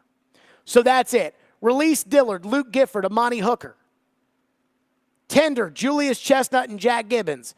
Allow Derrick Henry, Ryan Tannehill, Danico Autry, Aaron Brewer, Azeez Al-Shaair, Sean Murphy-Bunting, Terrell Edmonds, Christian Fulton, Chris Moore, Chris Hubbard, Nick Westbrook, Akine, and Trevon Wesco to hit free agency. Day 1, sign Kendall Fuller, Tyler Biadasz, Jermaine Illuminor, and Christian Wilkins. Week 1, sign Jerome Baker, Curtis Samuel, or Tyler Boyd. Week 2, sign Nick Folk, Joe Flacco, A.J. Dillon, Devin Singletary, or Deontay Foreman. Devin White or Blake Cashman, and signing one of the safeties, Jordan Poyer, Geno Stone, Justin Simmons, or Cameron Curl. That's the official free agency plan. What does that leave us with? That leaves us with a roster, a starting roster as far, and holes will be considered and everything else. But that will leave us, as far as the Titans are concerned, with a starting roster of, this is offense. Left tackle, the number 7 pick. Left guard, Skoronski. Center, Biadasz. Right guard, still kind of a hole. Daniel Brunskill, Jalen Duncan, or Dylan Radins can compete at that spot. I can fall back on Brunskill. I thought about cutting him, but I can fall back on Brunskill, so if he has to, he does. Jermaine Illuminor at right tackle. DeAndre Hopkins at wide receiver. Chig Okonkwo at tight end. I don't like that. Curtis Samuel or Tyler Boyd at wide receiver. The 38th pick will start at wide receiver, Tajay Spears and Will Levis. On defense, Arden Key, Jeffrey Simmons, Christian Wilkins, Harold Landry. Jerome Baker and Devin White or Blake Cashman as my inside backers. Corner, this is where it gets questionable now. This is why I wouldn't mind having some more picks in this year's draft. Corner, Kendall Fuller, Roger McCreary, nickel, Elijah Molden, or a draft pick. Can I get a nickel in the 4th round? Safety, Jordan Poyer or Justin Simmons or Geno Stone or Cameron Curl. The other safety, a draft pick or Molden, or I wait until after the draft, and if there's a veteran guy out there that still hasn't gotten a deal that I can sign for veteran minimum money, him. And then my punter is Ryan Stonehouse, my long snapper is Morgan Cox, and my kicker is Nick Folk. 615-737-1025. That is the official Stillman and Company 2024 Titans free agency plan on a Fireball Hot Take Friday. We will get to your phones, your reaction to that next. Twice Daily. I love Twice Daily. Ian, I went to breakfast this morning at Twice Daily. I had an egg white bagel with chicken and honey mustard. It was unbelievable. They made it right for me. I punched right into that kiosk and waited, maybe 2 or 3 minutes, and bam. And that bagel was so hot. Twice Daily has your cravings. Try their new wraps. The Italian, ham and cheddar, turkey and Swiss, and Nashville hot chicken. They're made to order with your favorite toppings. And you can download the Twice Daily app, or you can order ahead. And of course, they've got snacks at Twice Daily too, because at Twice Daily, it's snack time all the time. And they've got your favorites like chicken fingers, tater rounds, and new pretzels, salted garlic parmesan, or cinnamon sugar. Download the Twice Daily app and join the rewards program like me, the loyalty program, to unlock special discount savings and more. I got this free water today because I'm a loyalty member. If you're looking for convenience, Twice Daily has you covered. Twice Daily, fresh all day.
What you want to do in the offseason is you want to maximize every resource you have to put together the best roster you can get.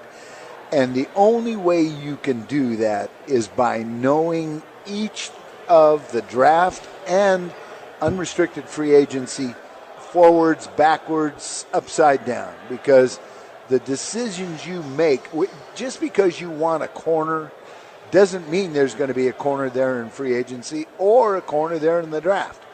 Because you want another position doesn't mean they're going to be there. And you can't, I mean, you can, and people do, but you can't go out and waste a bunch of money on a corner that you're going to bring in that can't play. That's what kills you in the cap world. There you go. That was Floyd back in the day talking about free agency. And so let's get right to your phones. Again, the Titans free agency plan, it's official for the Stillman and Company program. Kendall Fuller, Tyler Biadasz. Well, hold on. Kendall Fuller at corner, Tyler Biadasz at center, Jermaine Illuminor at right tackle, Christian Wilkins at defensive end, Jerome Baker inside backer, Curtis Samuel or Tyler Boyd. At wide receiver, Nick Folk is the kicker, Joe Flacco at quarterback, backing up Levis. A.J. Dillon, Devin Singletary, or Deontay Foreman as the 1B running back. Though Robbie and Ian, I'm going to make a change here. Okay. You and Robbie have convinced me A.J. Dillon's out. Okay, good. So it's either Devin Singletary or Deontay Foreman. Probably be Singletary. I'm a Singletary fan. I mean, I'm a Foreman fan, but I think Singletary is probably more dynamic. Inside backer, Devin White or Blake Cashman for that second spot. I'm releasing Amani Hooker, and then I'm signing either Jordan Poyer, Geno Stone, Justin Simmons, or Cameron Curl. One of those safeties. This safety market is so flooded. Those guys are going to be available. Let's go to your phones as promised. Phone lines are driven by WilsonCountyHyundai.com. Mark in Gallatin says, what compensatory draft picks are you giving up as a result of these signings based on the contract value? Compensatory picks? Guys, let's worry about getting a good football team first before we start worrying about compensatory picks. The teams that get compensatory picks are good teams. You know why? Because they lose their players to other teams. Who is going to be hammering at the door for Derrick Henry, Danico Autry, Ryan Tannehill, Aaron Brewer, Azeez Al-Shaair, Sean Murphy, Bunning, Terrell Edmonds, Christian Fulton, Chris Moore, Chris Hubbard, NWI, or Trevon Wesco? Nobody. Comp picks, let's worry about being good before we start worrying about everybody else getting comp picks off the players that you end up signing. Like, just let it go. One texter says, Kevin Zeitler was a Pro Bowl guard for the Ravens, and he gave Simmons a rough day in England. Well, let me say this about that. He's 34 years old, and he's probably not leaving the Ravens. One texter has to be that guy, Ian. Says, your plan has a major flaw. You were assuming all... No. The cap's fine. We still have $40.593 million in cap space. All right, good. Carry that over. We're fine in cap space. Texter says, your plan, well, yeah, but all that's going to go away the next year when all those deals that I, gave signing bonuses to pop up. But we'll just redo that contract anyways. Your plan has a major flaw. You are assuming all these free agents want or are willing to come to Tennessee. In reality, Rand Carthon may make 10 legit offers and only 3 are accepted. Some players want to live elsewhere or play for a contender. Exactly. If you want a player, like you want a specific player. That's why the day one guys on the list are different than the others. Barry Trotz, for instance, wanted Ryan O'Reilly specifically. That's why he gave him 4 years. Ian, if you want a guy specifically, how do you get him? You pay him. You overpay him. All these are overpays compared to Pro Football Focus. I gave Biadasz $24 million. Pro Football Focus wanted to give him $21 million. I gave Illuminor $16 million. PFF wanted to give him $14.5 million. I gave Fuller $43.5 million. PFF wanted to give him $40 million. I overpaid all those guys. And I thought that I heard that Mike Lombardi said on McAfee today or earlier this week. He said that when you talk to an agent, the number one lie in all of this is, I've got 5 teams lined up. He's like, no, you're talking with 1 or 2 other teams. That's it. So if you want a guy, you have to pay him. There is a tax, by the way, that you have to pay. that you do not have an established quarterback, you are not a contender right now, you got that. But as Jacksonville proved when they held the number 1 pick, and Houston proved last year when they held the number 2 pick, if you're willing to spend the money, you can get these players. Now, here's the other crazy part. The Texans spent, according to the NFLPA, about $269 million last year. So let's round up to $270. I gave myself a cash budget of $230. If Amy Adams Strunk gave me a cash budget of $270, I would have signed one more corner, probably a better backup running back to go with Spears, a 1B running back, and I probably would have signed another offensive lineman and a tight end. If Amy is willing to give me $40 extra million. Now, the way I look at it, we just gave her $1.2 billion, so, I'm just saying. Noah says, Jared, just to be clear, this is what you want to happen, not what you think will happen. This is what would happen if I was the GM, okay? I have no idea what the Titans are going to do. Diana Rossini's not out there telling us all this stuff now. So, it is what it is. But I have no... One texter goes, what will you do or say when the Titans don't sign any of those day one guys? I have no idea what I'll say if the Titans don't do something that they haven't done yet. We will cross that bridge when we get to it. One texter into the text line says, I love your show. I look forward to free agency every year, and the cap is fake. Joe doesn't know what he's talking about, and he was Rex rude to you this morning. I mean, again, Andrew Brandt sitting there tweeting out saying, in the NFL, they don't talk about the cap. They talk about the cash. Thomas Dimitroff came on this show at the Super Bowl last year, and he was like, Arthur Blank and I never talked about the cap. If you're worried, again, I just spent, how much money did I spend? I just spent $102 million in cash and $40 million in cap space. And if I wanted to save even more cap space, I could have. I could have spread out more over signing bonuses and used more void years. Tyler texted into the text line and says, trade Will Levis and sign Sam Darnold. Where's that for you? Again, I'm getting him a backup. I like Darnold. You know that. I'm getting him a backup in Joe Flacco, who will not challenge him for the job. Joe is the backup. And I think if you sign Joe 1 year, $8 million, which is what I'm giving him, I think Joe Flacco would understand his role, and he would take it. And while Levis is absolutely more athletic than Flacco, I actually want Levis to play the game that Flacco plays, which is stand in the pocket and fire that freaking ball. And I think Flacco would be a good guy to kind of work Levis in there on how to make sure, how to be a pro. 615-737-1025 is our phone number. Wild day, wild week ahead, wild weekend. Stillman and Company, Fireball Hot Take Friday, 1025, 1063 The Game.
What sort of message do you feel like your group is sent here? 19 out of the last 20 points, deadline's coming up tomorrow.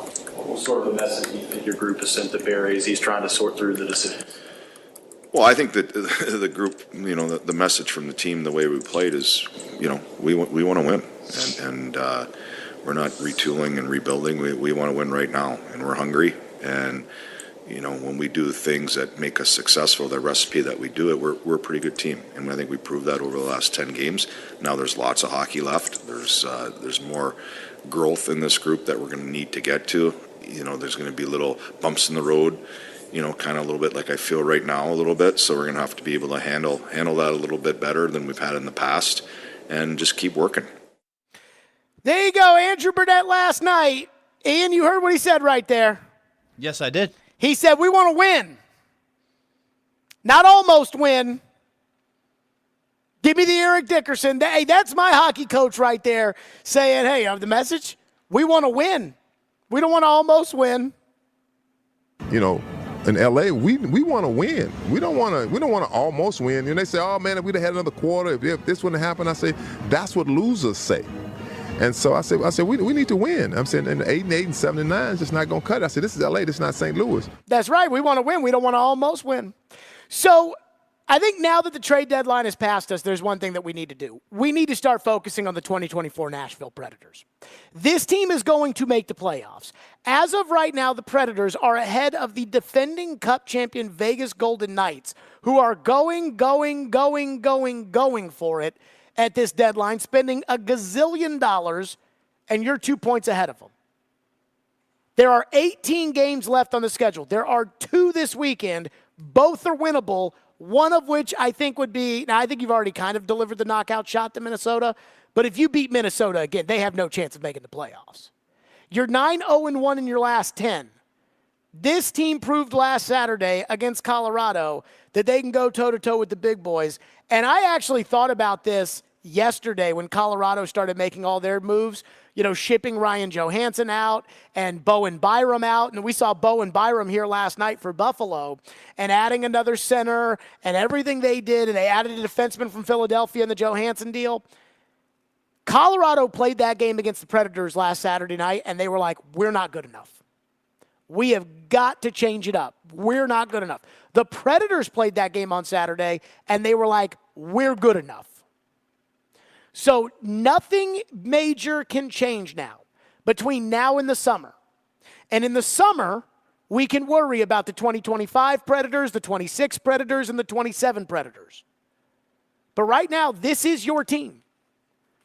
They are going to make the playoffs, and hockey is a weird as crap sport where wild things happen and teams that aren't supposed to win do win, and your team is good. How good are they? I couldn't tell you. That's why we play the games. But as opposed to everybody, every time the Predators won over the last 3 weeks, it honestly drove me crazy because people would be like, oh, no, now we're not going to trade Soros. Well, we can't worry about that now.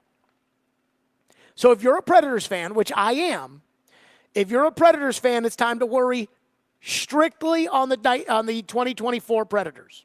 Now, here's what's great.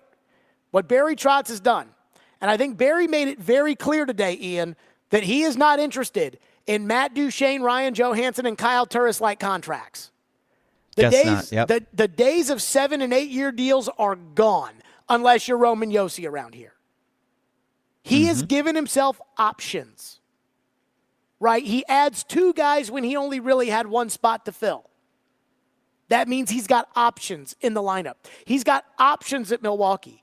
He's got guys that are developing down the road. And how about this for the draft? Again, they added Jason Zucker, and they took on the $5.3 million. Most of the times when teams buy, you're thinking, oh, got to give up a first-round pick, got to give up a second-round pick. They gave up a 6th in a draft in which they'll have 1 first, 3 seconds, 2 thirds, and 3 fourths. They will continue to build the pipeline, but it's time to stop worrying about that. The Predators play tomorrow against Columbus. Columbus sucks. They're the worst team in the Eastern Conference. It's amazing how much better the worst team in the Eastern Conference, Columbus, is than the worst team in the Western Conference, Chicago. Boy, Chicago sucks. But they play Columbus tomorrow at 11:30. Then they turn around on Sunday, and they play Minnesota. And if they win those games, and they play Minnesota at 2:30, if they win those two games, I mean, they keep looking at the standings. And, hey, right now you don't have to play Vancouver, who can light it up. But if you can just keep winning, maybe that changes it up even more. So enjoy the rest of the season. Stop worrying about the future. Those days are over. It's time to now worry for the next month and a half about the 2024 Predators. Max Hers has you covered, updated with the Preds Trade Deadline Show. That is next. Stillman and Company, Monday, 2 o'clock.